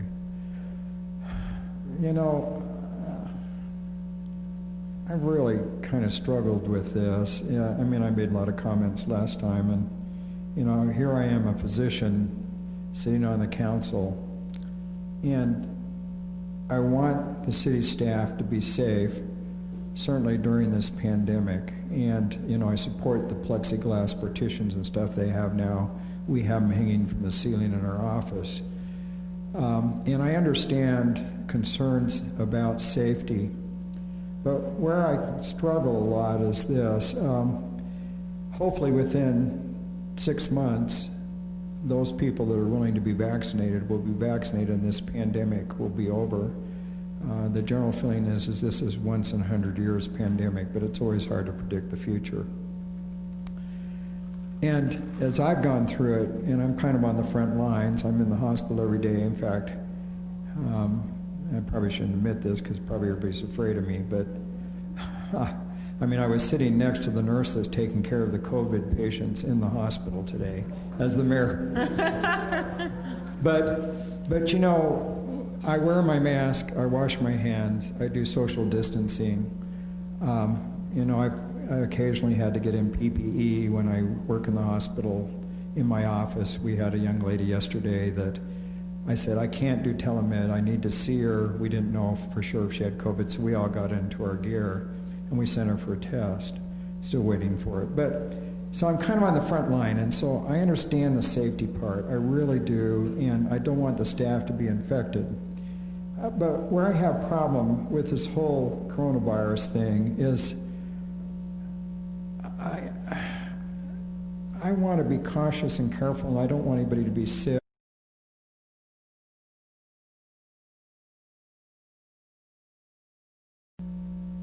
To overcome fear, because we're going to have a cure for this, and in 6 months this is going to be better, much better. So the question in my mind is do we need a solid glass barrier here? And I have trouble especially with the little holes that people are supposed to talk through and the fact that you slide things under the glass. Now, I'm sure that makes it more safety, especially during the pandemic, but is it really what we want to present to the community? Are we afraid of our citizens? Are we afraid they're going to hurt our staff? And as I said last time, you know, I go to the local banks And they've got to be really nervous about people because everybody's coming in a mask. I can't ever imagine in the past going into a bank with a mask. But, you know, they don't have these great big barriers and things. They're business as usual, but everybody wears a mask and washes their hands. And they've got lots of money in those drawers underneath, so they're at great risk, I think. But I feel comfortable, and I just have optimism and great faith in the people of Highland. And yes, we may have somebody come in that's angry and belligerent, but I've sat on the council 6+ years now. We've had a lot of public meetings where there's been a lot of angry citizens, but I've never felt like any of them wanted to injure me, ever. And then I did have an FBI friend one time come with a gun because we had a really contentious one. But I've never felt that, and so I'm hoping the staff isn't really afraid of the citizens in Highland, because I think the majority of the citizens are good people, and yes, they get kind of wound up sometimes, but have we had instances? I know they get angry, and you said one time somebody tried to jump over the counter or something, but is this the rule, or is it the minority? So that's my question. I want to be protective during COVID, but I think we can do it temporarily. But I just really hate to close everything and make it look like a fortress. Now, that's my opinion, and I'm maybe the minority here, but that's kind of where I'm coming from.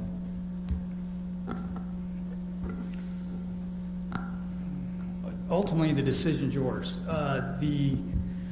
From a staff perspective, we've had some issues. We had a homeless person come into the City Hall, use the microwave a couple days in a row.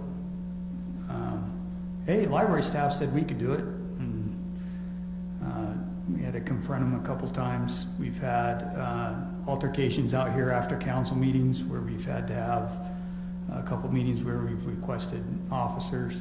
So it does happen. We've had issues at the front counter going where Todd or I have had to go to the front counter. I can think of a couple specific examples, but when push comes to shove, it's your guys' call, and you guys have to make that decision. But the doors would solve some of that issue. Would solve some of it. And I support the doors 100%. But as I was saying, you know, when it comes down to it, you heard from the police chief. We've presented what the concerns are. Is there a better way to do it? I don't know. You could hire an architect. You could look at something different. You saw Cottonwood Heights. You know, the challenge is we're trying to retrofit a building instead of designing it, you know, from day one.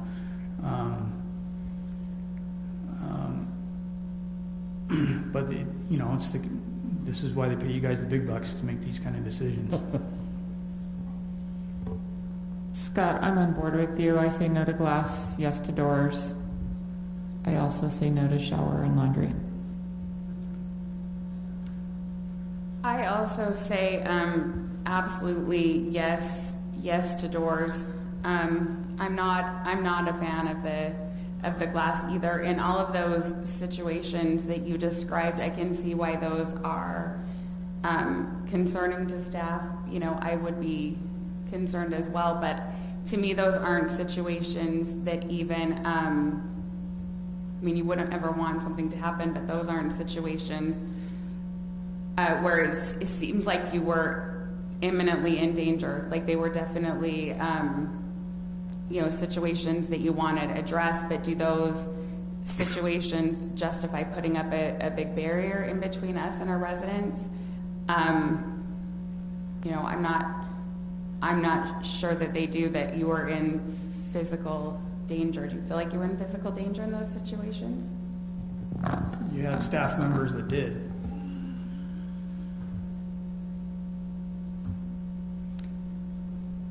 Which I can also attest to.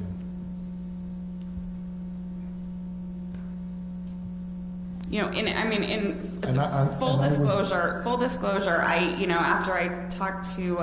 after I was thinking about this today, I did call around to some of the cities who were similarly sized to us today to see what other cities were doing. And it does seem as if, you know, a lot of cities are headed towards this direction with their CARES Act funding money. So the majority of the ones that I called were installing some kind of a permanent glass structure between them and their residents for safety reasons. And I got a picture of a couple of them. So I mean, to be totally transparent, I did call around, and that did seem to be the way that people were heading. There were several that I talked to who also had a similar concern, though, about not wanting to put a barrier between them and their residents. You know, I think I appreciate you, Brittany, taking the time to contact the other cities to see what they're doing.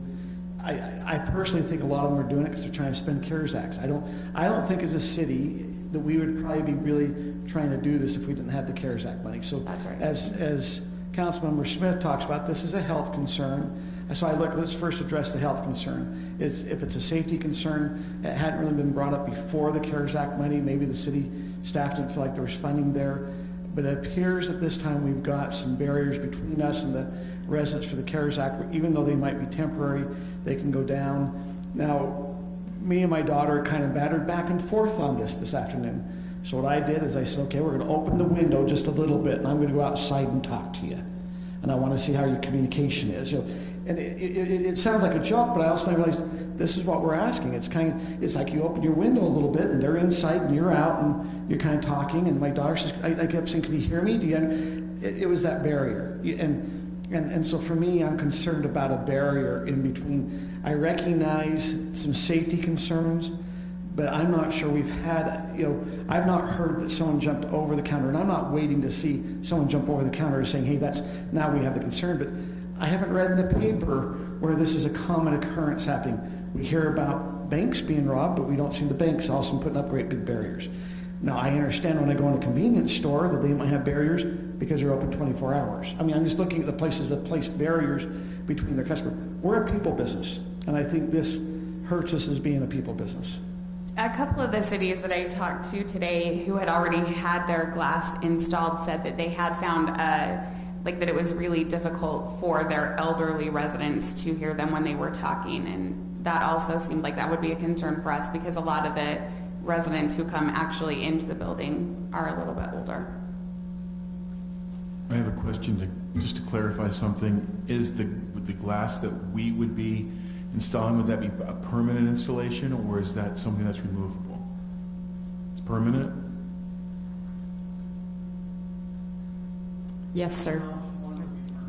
Okay, and I'm going to agree with Dr. Smith in that I think it's literally it's a barrier, but also metaphorically it's a barrier. And so we have a barrier between citizens, and I agree with Kurt, and that is it's a people business. And I think we need to show that we're open for business, and I think we need to show that we want to communicate. 100% for in accordance with doors, and not in favor with glass, although I would be in favor of it if it could be put up during a health crisis such as this and then taken down.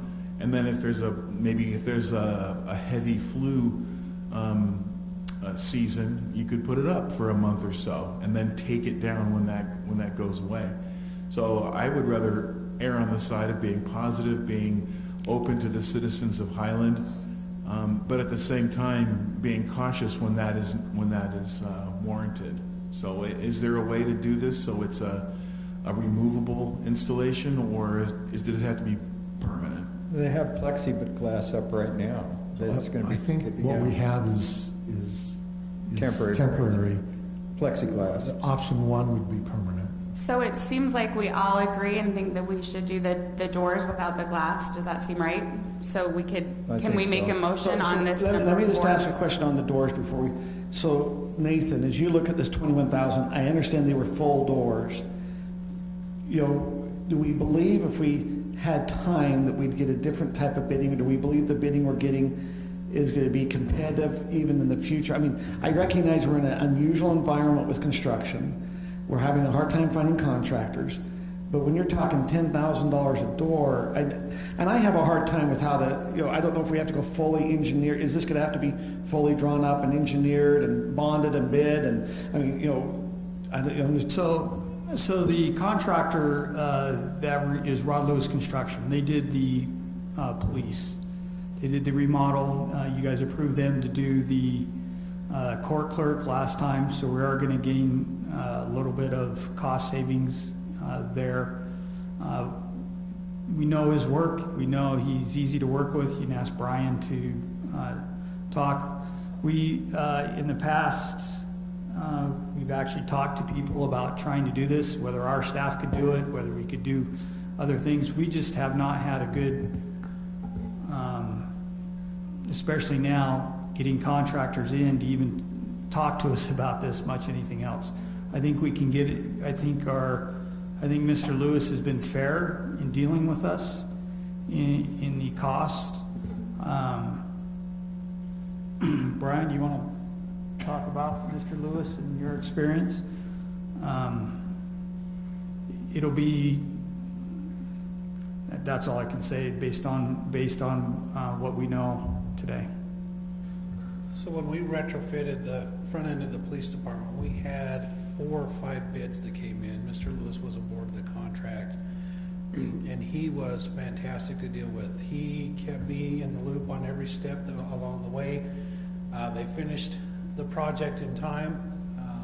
Any changes that needed to be made or any concerns that they had, they brought to us. Any concerns that I had, they went to him, and he resolved them almost immediately. So it was a very good experience with us for that. Thank you. So if the motion is made, we know it would not be more than 21,909, and we think it would be less. We just don't know how less. So if you, Nathan, just to help me, is it just the doors, or is he also reinforcing the counter with some metal, or is it just? No, so with the glass gone, he doesn't need to do any of that reinforcement or anything like that. So if you did a motion, you could say not to exceed and ask staff to get the best price possible.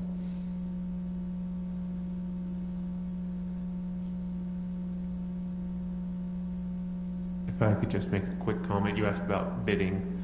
Construction projects are governed by state code, and there's a threshold once you cross it that you have to go out to bid and follow certain requirements. This falls well beneath. I think it's like 66,000, Right. which is why we're not going out to bid and can just handle it in this way. So is there anyone that wants to make a motion? Brittany? I'm thinking how I word. Let's see. I'll make a motion for staff to contract with. Is that what we should do, Nathan? To contract with that. To approve option 2. To add the doors. Just to add the doors. Not to exceed $21,000. I'll second it. Motion by Britton, second by Scott. Are we ready for a vote, Aaron? Or before that, is there any further discussion? Okay.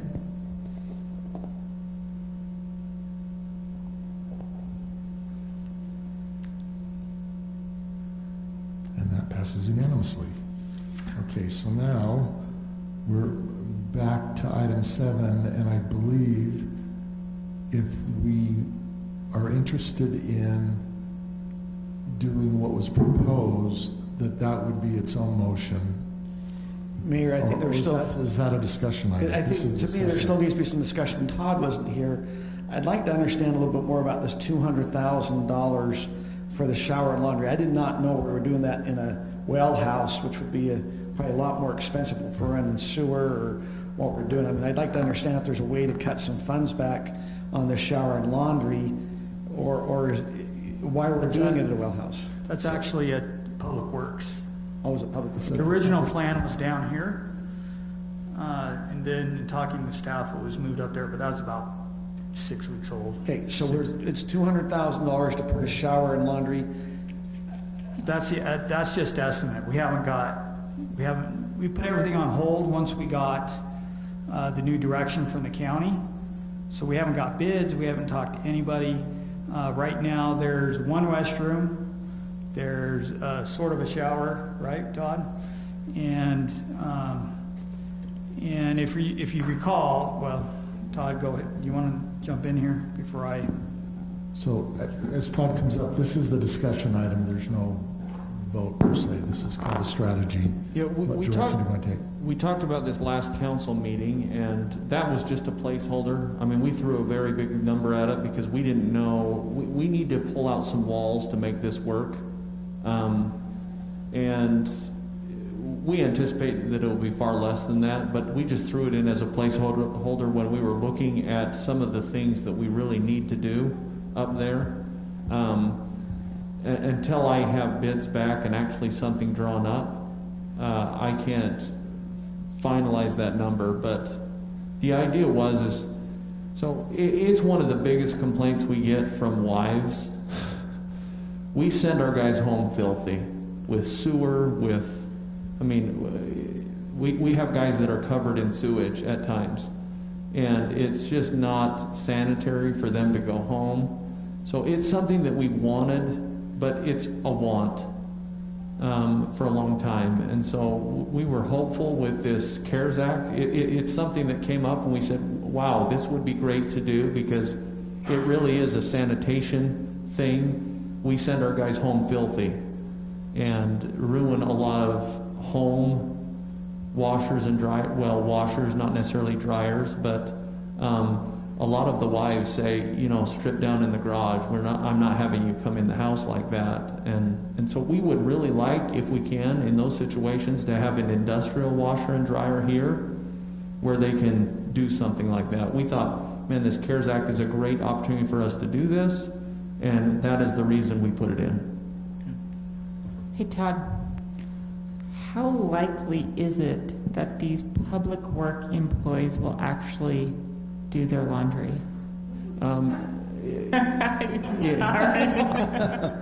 I can tell you that since I've been I've been here for the last 3.5 years. I can tell you there's been at least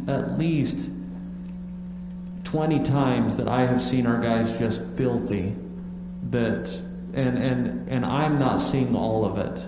I think they would use it, but I want to use the money wisely. If there's something that we can use it on that is more important, I will 100% support it. It's something that our guys have asked for, but we've always said, hey, we've got other priorities. So I'm just concerned they'll leave it in the dryer and not fold their own clothes. Or forget the dryer sheet. Kim brings up a great question. I actually put a bathroom and shower out in my pool room. I've never, ever used it, even though if I got filthy. I mean, it is a good question. I was going, I really never used it. So can we send our guys over? It's really close to the sewer. Do I get $198,000? So that bathroom outside cost me $17,000. And I put a toilet, little room with it. So that's where it's always hard for me. Yeah, and Kurt, the reason we've thrown a big price tag on this to start with is because we don't know what it's going to take to relocate a couple of those walls to make it work. And I got to be very open. I remember when they came down to the Stevens Lane lift station, and I saw them with sewage on. I'm going, did these guys go home with that? I mean, I am feeling what you're saying on. We probably want to maybe give them, something where they could get into something so they could change the shower. 'Cause I agree. There's some guys, if they're in the sewer, if they're in the water department, I can see them being very filthy to head home. Yep. Any other questions for me? I'm still a little confused about where you would do this shower facility. So we actually have 2 restrooms up there. Mm-hmm. One of them has a small washout area. What we would like to do is turn that into the washer and dryer. This is a public safety building. The public safety, no, not public safety, the public works building. I mean, I didn't mean that. I said that wrong. So this is the public works building up by the mouth of the canyon. And what we need to do is expand that one restroom and make it bigger by relocating a wall, and then we can fit a washer and dryer and a shower in that same bathroom. And so when our guys come in and they're filthy, they're covered with who knows what, They would be able to go in there, shower, and wash in that same room. So that's the hope. Todd, just thinking out loud, we looked that we were buying bathrooms at $65,000 to $90,000. Did they have maybe something that's a prefab, that's a shower, laundry, that maybe, instead of 200, we're going, hey, we can maybe go set that in a little area there that, I'm just trying to think that's what the 200 is the wrong number to fixate on. He told you. I agree. That was one. That might be another option. So. My question, let's throw 200,000 out for now until we can come back with an exact amount. But my question is let's say that it's $80,000 to do this. Is that too much? Is that too much to spend to get a shower and a laundry? I'm just saying that at some point we need to say, as City Council, go ahead and move forward, do a quick design, get some real numbers and come back. Or is that just something that's just not even feasible?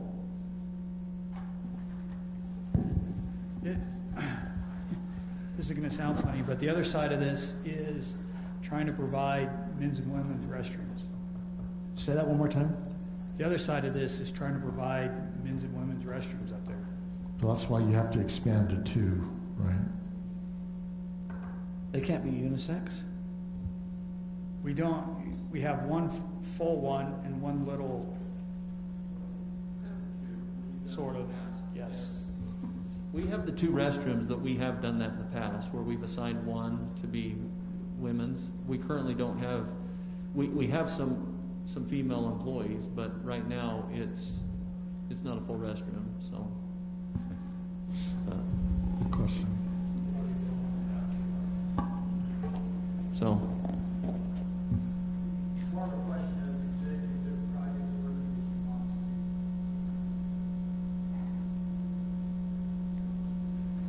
resolution. I would like to see a little more concise figures on how much it would really cost.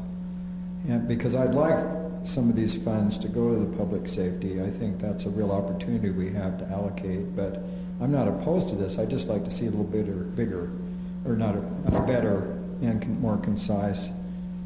We can work towards that, yeah, if that's what the council would like to see. So is the council amenable to, in lieu of spending all this or allocating all of this by the end of this month, to go ahead and shift it over to public safety, giving us more time to evaluate how this is spent?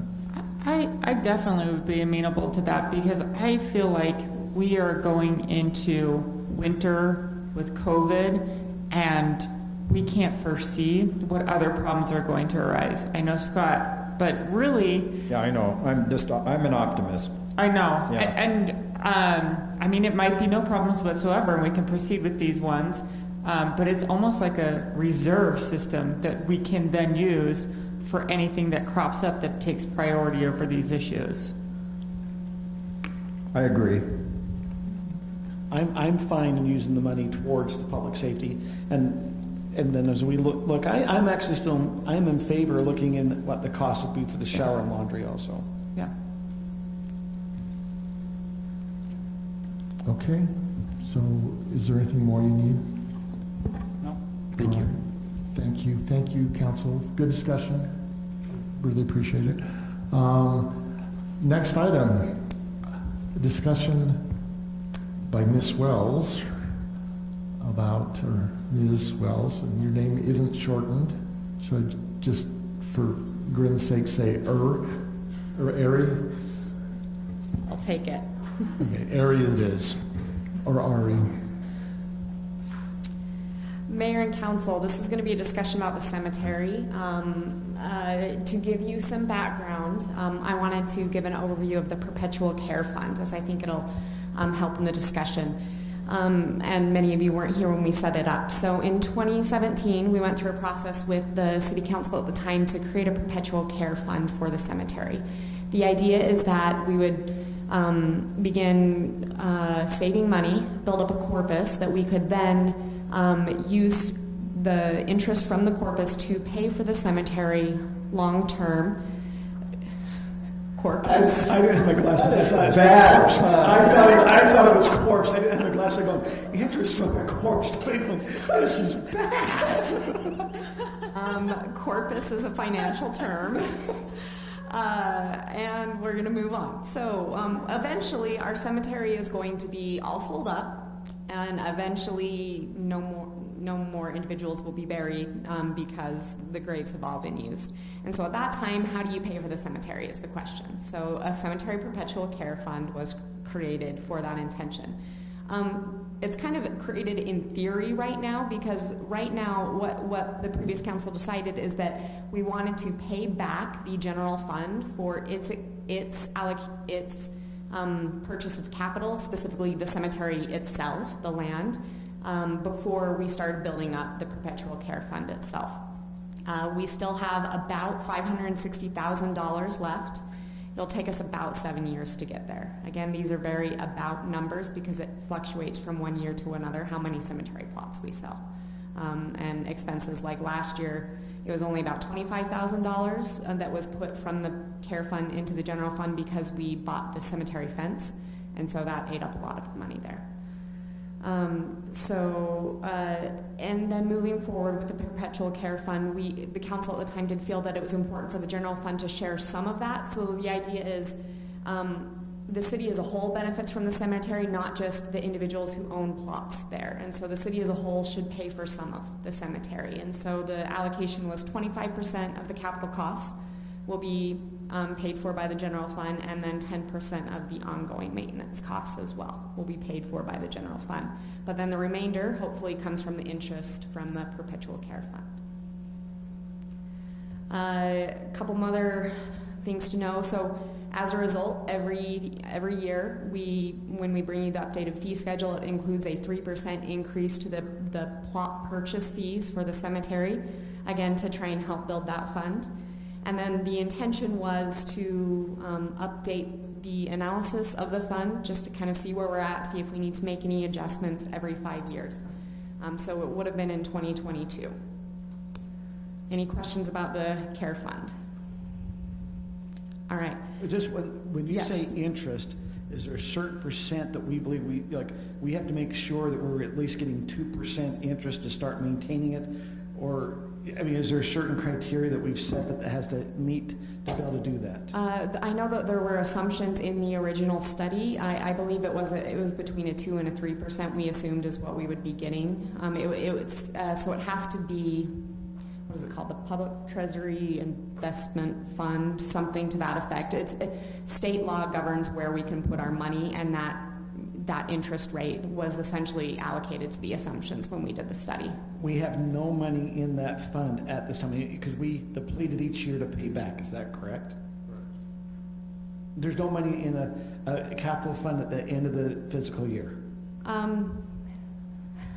There's not supposed to be. We've recently found that it seems like, so we do have 10,000 that was kind of set aside for it, that Gary made, because we have, this fund, right? And so 10,000 of it was actually said to be the perpetual care fund.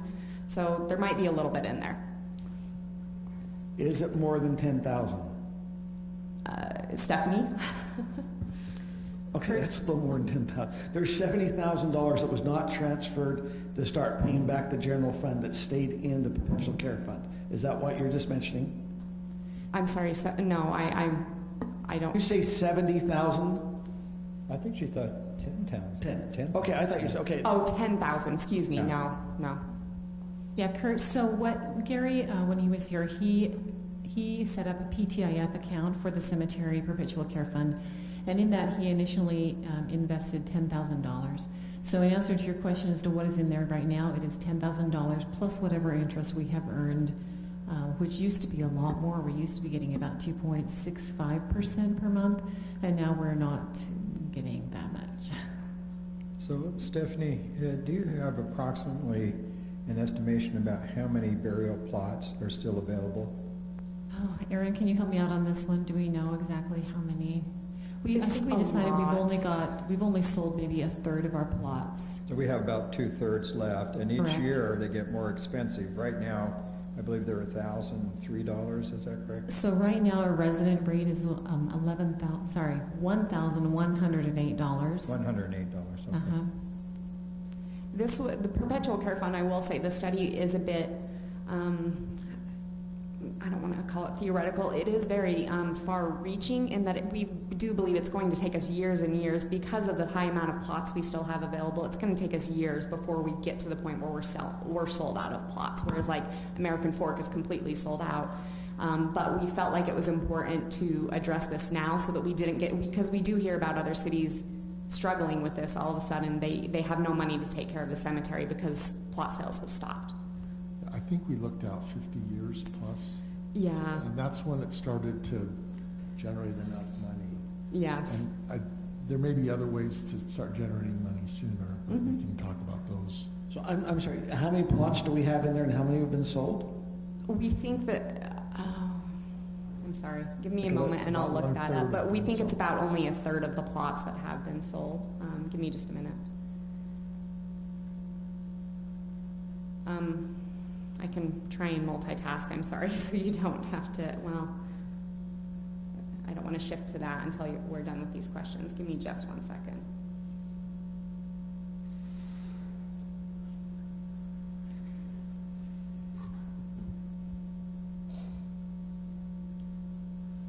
We haven't got to the interesting part yet, in case you were wondering. This is just the setup. It's going to take me, I'm sorry, I'm not finding it obviously. Can I get back to you on that, Kurt? I have an answer for you on the number of plots that we have in the cemetery. The total number of plots is 10,221. And that's assuming not doubled, single? Correct. That is the number of plots available, whether they're used as double depth burials, that would be a different, but that's 10,221 is the total plots. Stephanie, are we starting to see a lot of double burials? Absolutely. Are we starting, at one time there's a conversation about having an infant cemetery or an area for infants. Has that moved forward at all or had any area? I don't know the background on that. I do know that there is an area in our cemetery that we have kind of tentatively reserved so that if council chooses to create an infant cemetery, there is that area that's available for you. The intention was to bring it back to you. It hasn't gotten up on the list yet. So there is, and it's outlined already. We don't sell any plots in it currently because we would like to reserve it for that infant section. And my wife, when we bought our burial plots, wanted to be adjacent to that. So yes. she'll appreciate it if you approve it when it comes back. We also have a small expansion area. We do to the southwest, so in between Timpanogos Highway and some homes there. Excuse me, southeast, I apologize. No, I'm totally northeast. North. Isn't it northwest?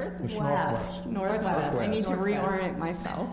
Northwest in the cemetery, in between the homes, there's some homes and the highway. We actually have a small plot, but we haven't even plotted yet for cemetery plots. Has that been master planned to be expended? I mean, do the residents know that that was possibly plotted for that? Okay, my intention or understanding. There's even like a little stub to go that direction. Kurt, I don't have a total number for you, but I know we actually looked out 80 years about mayor, so we thought in 2090-ish we would be sold out of plots. So we've got years and years, but compounding value of interest, it's better to start now. Okay, any other questions about the fund? No. Okay, interesting part. When Cindy was here, we discovered an error in some of the contracts that were previously executed.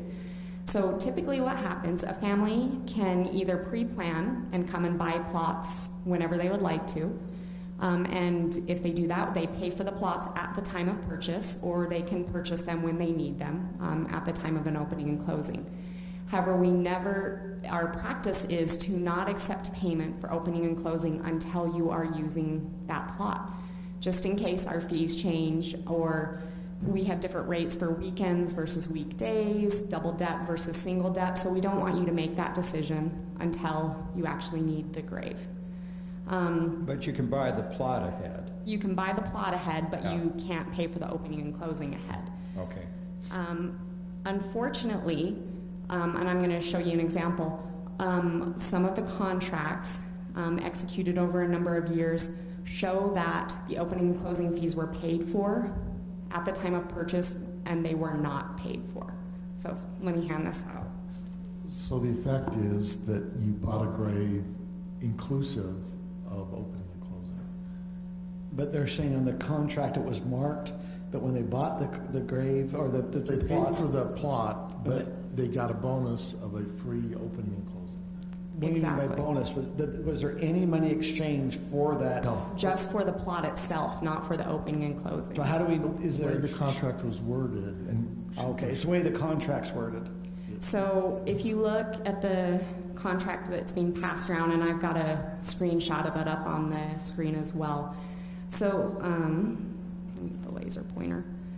This little section here, where it says the description of services, it is our assumption, again, this was done under previous staff members, so we're just assuming here. We assume, in some contracts it says right here in between the services and what we're providing, it says circle one or more. And so we are assuming you were either the recorder at the time was supposed to circle what you were doing, or this line was supposed to be edited, like in a Word document, to be exactly what they were actually buying. Unfortunately, that didn't happen for a number of years, and so even though this individual paid for 3 plots, they paid the cost for 3 plots, which is about $3,000, but they did not pay for any opening and closing fees, according to the receipt, even though the contract tells them that they did. So what that means is they did not pay for between $1,800 and $5,700 worth of services, depending on how they choose to use these graves, even though our contract says that they did pay for those.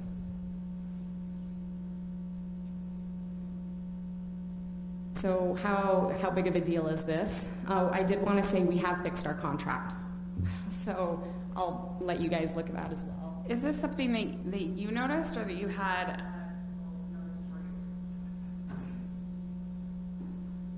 When our former recorder, Cindy Quick, was here, she had a family come in, and she went through the normal process, went to charge them the opening and closing fees. They brought out the contract and said, no, look, I already paid for this. In the course of the research, we realized you're right. I mean, the contract says you did, but you did not. The receipt, all of our documentation shows you did not, but the contract does. After we dealt with that situation, we did not charge them again. We dealt with that situation. We went back and did an audit to find how extensive this problem was. Again, we have fixed the contract actually, so even this error didn't even happen under Cindy at all. So specifically we say the purchase price does not include the opening and closing of the grave. And all you're buying is a burial right at that point. So that audit took quite a while, though. It did, and it happened over, we actually ended up getting some extra help from outside people because we didn't have time to do it amongst our other duties. Excuse me. So what is the impact and what are we doing about it? So this happened over from 2008 to 2016. About 353 plots had this error, this contract error. Again, we're making an assumption here that people are going to use. We just tried to give you a ballpark number as to what this impact is going to be. Could be about $326,000. That's assuming everybody is buried on a weekday and only does single depth. Weekend, excuse me, and only does single depth. If they do double depth, this number could increase by quite a bit. But if they're buried on a weekday, it actually decreases. So this is kind of our best guess at this point. We have a list of the errors. We find them mostly as they come in, essentially, that when the family comes in, Stephanie takes a look at the contract and says, oh, your contract says that you've already paid for these. So I should have said, after discussing this for a long time with the attorney and city staff, we feel like we need to honor the terms of the contract. Even though this is it's a clerical contractual error on our part, we feel like we need to honor the terms of the contract and not charge the families again. How much are our opening and closing fees? $850 and $600 for single. Is that right? Weekday and weekend, and then for double. For double, you're looking at $750 for a weekday and $1050 for a weekend or a holiday. Now, that's together or separate? Is the opening and closing paid different, or is it just the same? So the She individual. quoted two figures, you're quoting So one. she's quoting for a single depth burial. Okay. At the $600 and the $850, whereas if you do a double deep burial, you're talking $750 and $1050, depending on the weekday or the weekend. And in the case of a double burial, they would bury one and then they would get the second one free too, right? Depending on how the contract was written. There's some weird instances where it says 2 and 1 and things like that, but this one, for the one back here, for example, says that they are buying the burial right and opening and closing for all of these graves. So if that's double, then they're getting both paid for. Both right? for free? Correct.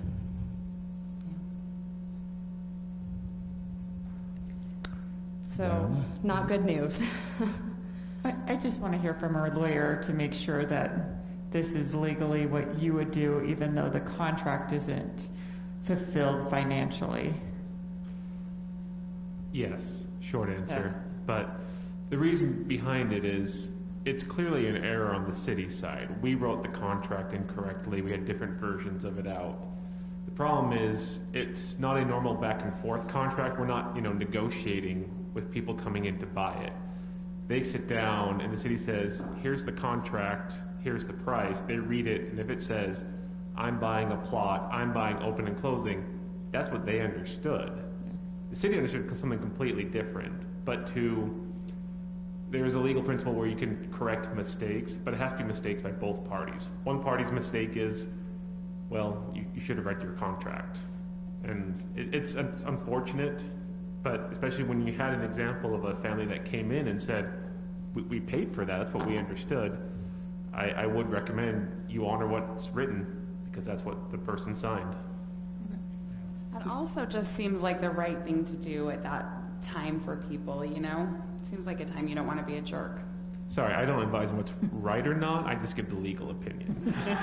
Well, no, I agree. It also is, it feels better to be on the side of, we made a mistake, we don't pass it on to the person who signed it, not knowing that there was a mistake made. It is the right thing to do, legally and morally, I think. Yeah, I agree. You're going to laugh at this. I'm going to have to state I have a conflict of interest because I believe our family came in and probably bought plots during this time. So I'm going to have to state conflict.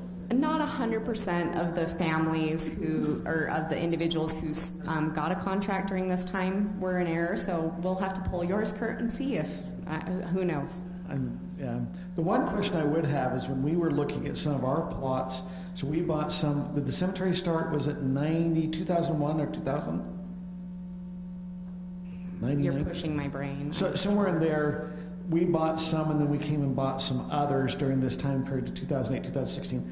One of the concerns we did have when we looked again was the city had recorded the information they had at the time was different than what our contract was showing the plots. If we went through and audited the plots to make sure, is that, because I remember I brought that up before, so we audited all the plots? We've done multiple audits looking at different things over the years, and so hopefully we're up to date. I'm not going to lie, every once in a while we do find errors still, but we've done pretty thorough audits to feel like that we've caught as many mistakes as we can and that we've got all the documentation that we need and things like that. But so really, because we have done audits to the point that really it'll just be on a case-by-case basis, we may find issues. And I should say Stephanie would love to work with you to just make sure that everything is correct according to your records.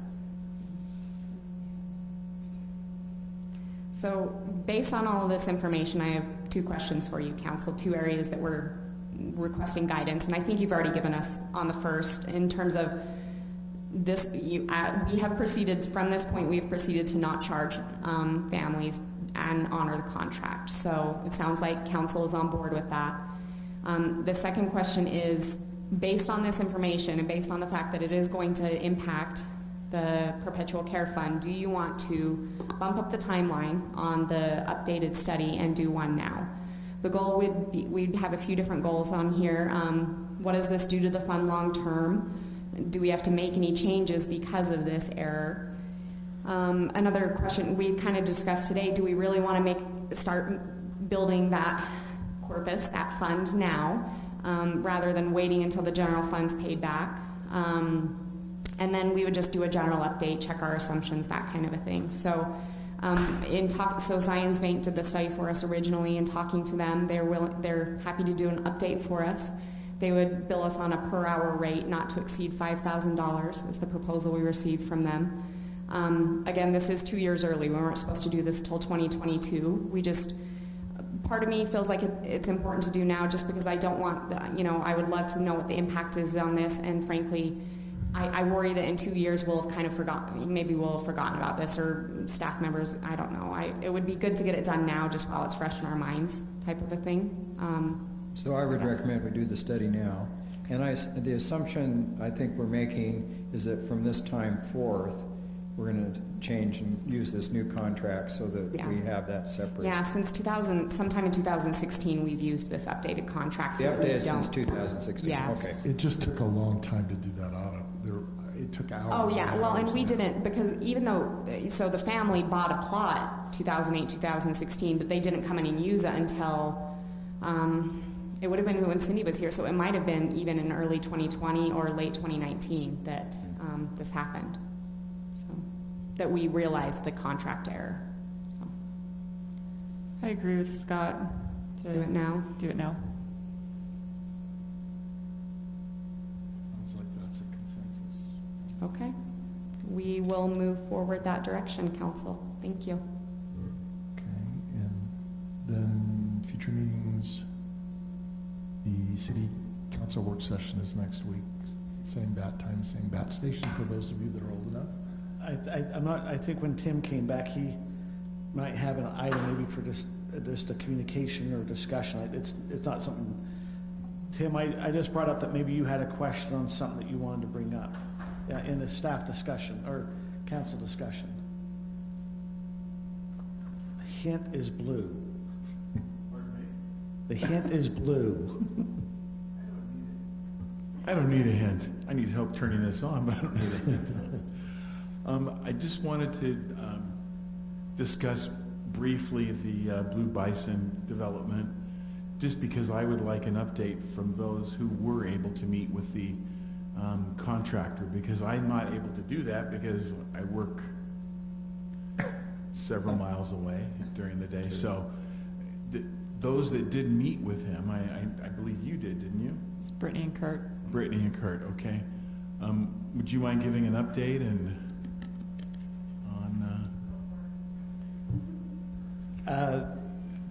Our Nathan asked that maybe some council people, we had Jake Satterfield, who is with the Blue Bison. I think most of us are aware that Blue Bison is the property that's above the Beacon Hills, but it happens to be in Draper. He'd asked and inquired of Highland City about if there was some interest in doing any type of connection with roads, sewer, water, pressurized irrigation, anything that nature, that maybe also he would be willing to do some improvements towards trails up in that Mercer Hollow area, the Hog Hollow area that's up above him, that he'd make sure there's some connections. Brittany and myself met with him, listened to what he wanted to propose to the city. I think the long and short, Tim, that came out of it as we evaluated what we felt as a city, at least as the two council members that met, we felt there were some safety concerns from the Angel Gate Road that goes up to that we have several homes that have their driveways that back up on Angel Gate, so that would not be a from us, we didn't see as a safety concern that that'd be hard to consider. We do have a water tower that's also up in that Blue Bison area, and so we discussed a little bit about that we wanted to make sure that he was aware that there was an easement that the city has there that goes across his property, that I make, from my studying, that that was not given to the city. The property was not given part of the Beacon Hills. There was no exaction from the property. We wanted to make sure Jake understood that we had purchased, I believe that we paid $51,250 for an easement right to get up and to have that there. So we wanted to just see if there was any concerns on to make sure he was going to honor that easement agreement. We talked about what his plans were. And between that meeting and tonight, I called Councilmember Lon Lott with Alpine City, and I've also had conversations with the police chief, Draper, Chief Smith. You mean the fire chief? The fire chief. I'm sorry, the fire chief of Draper City. So on Thursday night, Blue Bison, which the development will be called Sequoia, is going to be going to the Planning Commission at Draper. I believe it has somewhere right around 278 units that's in the concept plan. We have several residents. This is up right by our Beacon Hills area that would be on the northern boundary of the city. And like I said, it has an easement for the city.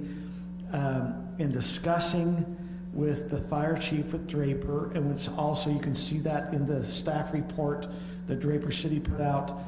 Currently, there is only one road coming off the Suncrest Road or our Highland Boulevard going about 4,300 feet. Is that correct, Brittany? Is what we heard, about 4,300 feet going into up by our pressurized irrigation there off Angel Gate. Based off that, there's only one access road, and in the Draper staff report, based off that, they would recommend no more than 30 homes because it's only one access. The question then came in is that Alpine grant access as an emergency fire emergency. Blue Bison owns a development in Alpine that's 4 lots. They made a submission to Alpine City, I believe it was in the July time period. It came up, talking to Lon Lott, Alpine City did not grant any access, nor do a modification to the plat to grant even a fire access. And that's just coming from what I've heard from Lon Lott. And that's consistent with what I've heard as well. So I'm just, is that answering some of your questions from our meeting we had with Jake Satterfield and kind of the process is, this is all in Draper. It's not underneath really Highlands Preview. It's, the access road would be dealing with Draper or with Alpine City. I understand Jake told us, Brittany, that he was appealing the decision that with Alpine City, I believe that goes to their board on November 12th at 5 p.m. up at the Alpine City offices. And that's kind of where it's sitting. It will be on the agenda for Draper City Planning Commission on Thursday night. Is there other questions that maybe me or Brittany could help with? So he was looking for a perpetual utility obligation from the city of Highland in exchange for creating some trails. No, he was looking for a road connection through. And utilities. Yeah, and utilities. He was looking. That'd be a great deal for him. He was looking, he wanted to send all of the traffic from that development down through Angel's Gate, all of the traffic. And if we were not super amenable to that, he may want to limit trail access from Highland residents. So his wasn't what I could do for you as much as what I won't do to you if you grant me. So basically there was an implied threat that he would wall off. What's the financial impact on our city if we did grant him a perpetual access to our utilities? Not good. Pardon me? Not good. So in our meeting, we did share that we had experienced some concerns with our pressurized irrigation up in this northwest part of Highland, that it was extra pumping fees, that we'd also just went and tried to improve our well there. That we're trying to find out that we were already struggling in that area in some of our utility aspects, specifically with pressurized irrigation. And so I feel, to be very open, I don't feel like it was a contentious meeting. I feel like it was a meeting that we walked through because there had been some allegations of litigations with both cities, being there might be some litigation with Alpine and possibly something with Draper. We did ask if they saw any potential litigations with Highland, and he indicated, and this is Jake Satterfield, that he didn't see any concerns that way. Correct, Brittany? Correct, but we made it very clear that we weren't interested in a road connection at all. What is his alternative? It's to Kurt, what's his To go alternative? far, to go straight west to Highland Boulevard / Sunquest Drive. And he basically, I mean, the financial thing was, he basically said if we would allow that connection into Highland City, the road that he was having to build, if we didn't allow that, was going to cost him $3 million. So if we allowed him to connect to Highland, he would give us some of that gain via like maybe a parking lot or some trail improvements or something. So he was hoping that there would be like a win-win where we would get maybe some improved parking and some more access to trails, and he would not have to build such an expensive road into his subdivision. But we said we weren't interested in 250 extra homes accessing that one road in Highland. So, but there was an offer maybe to help upgrade some of our stuff with this $3 million. I mean, so as a council, I guess we need to be careful because it was just me and Brittany that met. You know, there was that discussion. The road from Suncrest Road going to where he would have to start to build is about 4,300 feet. That's where the $3 million figure came up. You know, when me and Brittany, met with them, and that offer maybe to, augment, or offer to give maybe that $3 million to help with trails, a parking area, maybe to upgrade some of our utilities, we did not necessarily bite on it. Now, and that we were just two council people, so if the other council members feel different, you need to maybe kind of let, we need to let Jake Satterfield or Blue Bison know that there was a different feeling amongst the other three council members than the two that met with them. But we had heard from residents that they would not, there were so many homes, driveways along that road, that we had heard from residents that they were not interested in having that much traffic. I mean, it was a lot of homes, which is, a lot of traffic. He also, the developer talked about how right now, I guess, like Lone Peak's mountain biking team uses that land, and there's a lot of recreational hiking on that land that he would prefer was not happening. Can I ask a quick question? You've talked a lot about Angel's Gate. I'm not sure where that is. Aaron, would you mind showing, if you blow up just to show the road so everyone understand which one's Angel's Gate?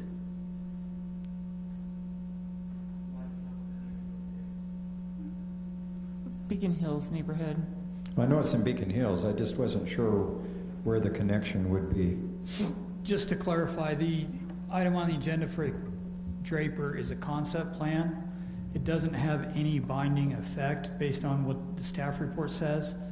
I got a message into Draper to find out more about it. Do things change? What happens? Haven't heard back. Probably won't hear back till next week because the project manager is actually out of town. Yep. So the yellow is Blue Bison? Yes. Yes. And can you show me again Angel's Gate? Somehow I'm not logging into If this. you click on just that road, it will probably pull up. It's that, see where the cursor is? Yes. Zoom up, that's Angel's Gate. So Angel's Gate and Lighthouse are those, that big connecting road that goes all the way down through there. Okay. It has homes that front the on it. entire way. And then just a little bit of clarification, there is not a way for us to provide pressurized irrigation or culinary water to this site. It would, you'd have to create 3 new systems. Right, essentially, it's and above. sewer. It's above.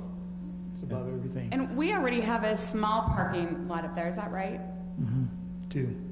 By the irrigation. You do need to be aware, when we discussed with Jake Satterfield, his feeling, if we weren't willing to do something with him, he was going to fence along all that southern boundary, and so there would be no access for any Highland residents.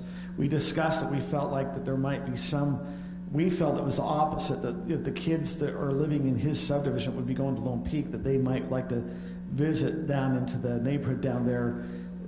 At that time when we discussed it was not favorable. The thought is to put fencing all the way, and it's a solid, is it the kind of the block fence, like is that what was kind of mentioned, Brittany?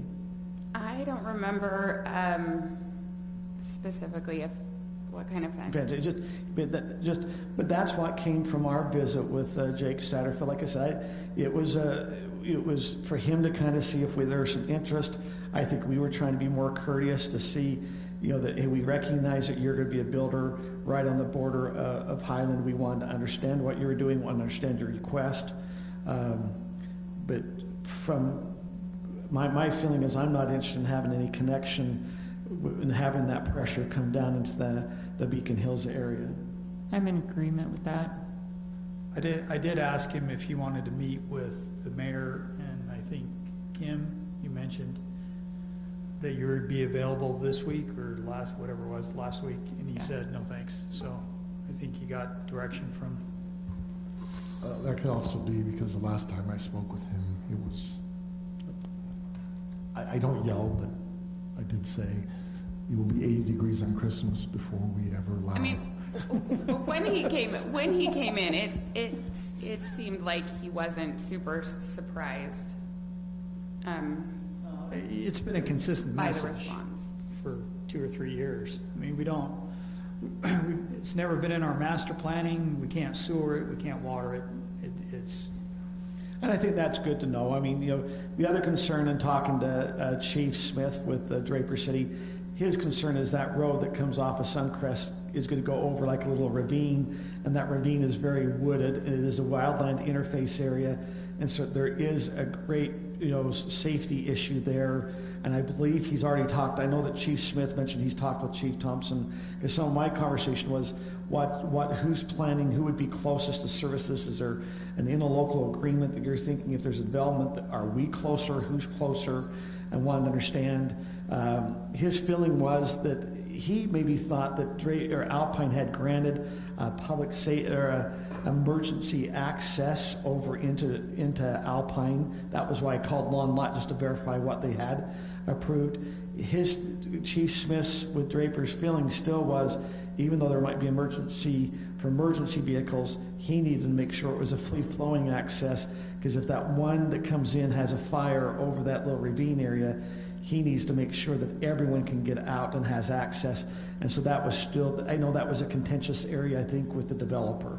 So that's the update, Tim. I hope that helps the whole council come up a little bit to speed from our conversation with Jake Satterfield.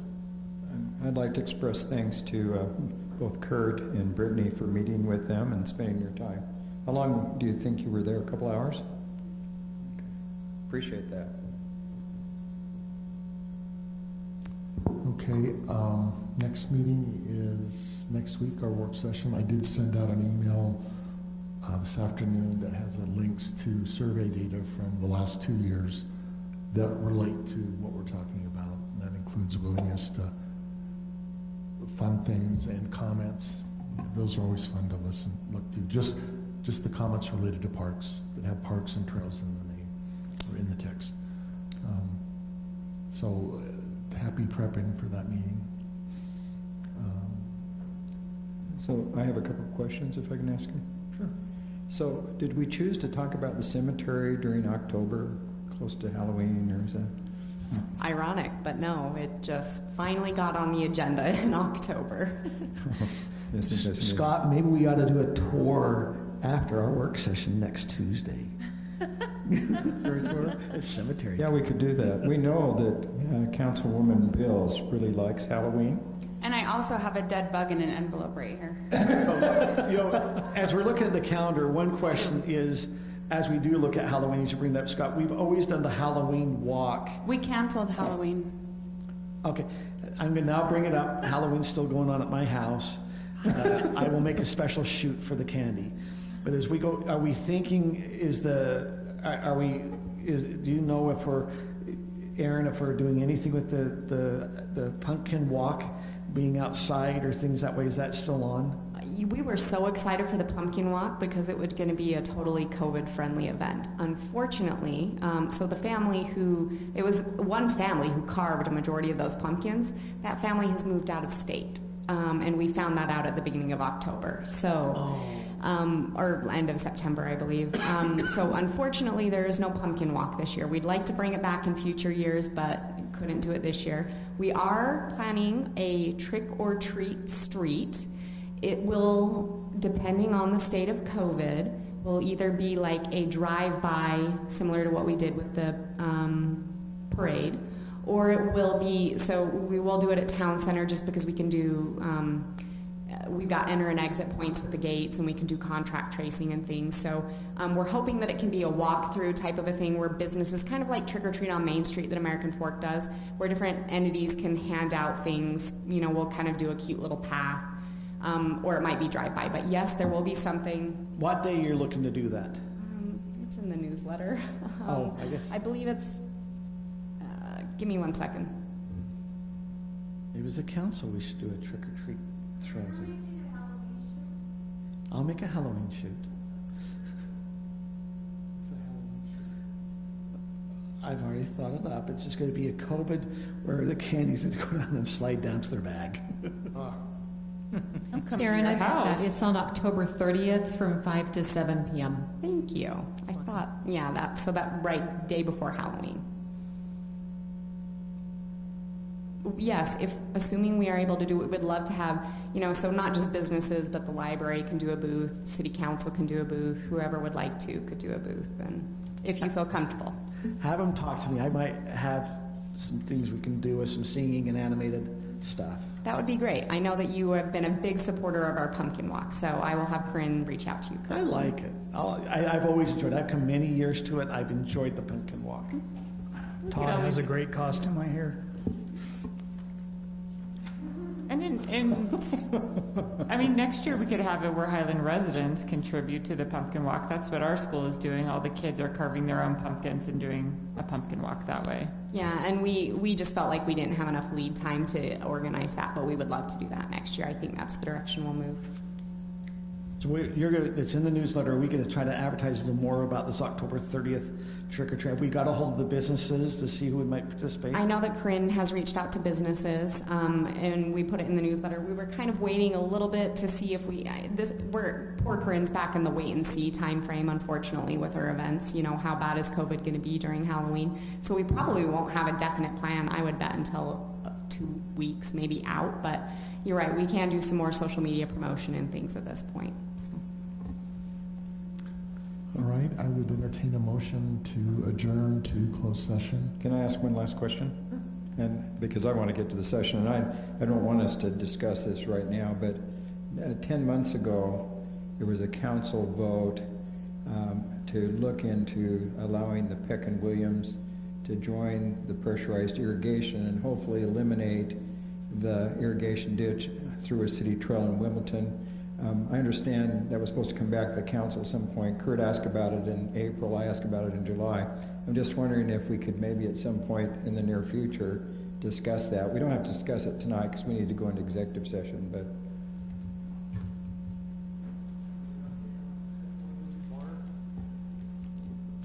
we don't have to discuss it tonight, really, yeah. I just wondered if there was an update or something. Right now, they're still working on the overall design. We hope that we have everything in place and ready to bring to council before the next pressurized irrigation season. So at this point, they are going to work and get their pressurized irrigation wheel lines up and running. When we have all those details, we will bring it back to council. I expect we should be on council for November or December for a final approval. Okay, thank you. I'd like to make the motion that we adjourn and move to an executive session. For the purposes of discussing the character, professional competence, and/or mental or physical health of an individual. Yes. Okay. I'll second. Moved by Scott, seconded by Kai. All in favor? Kai. Aye. Yes. Are you musical or? I think it's Kai. Kai. Yeah. Yes, Kai. Yeah.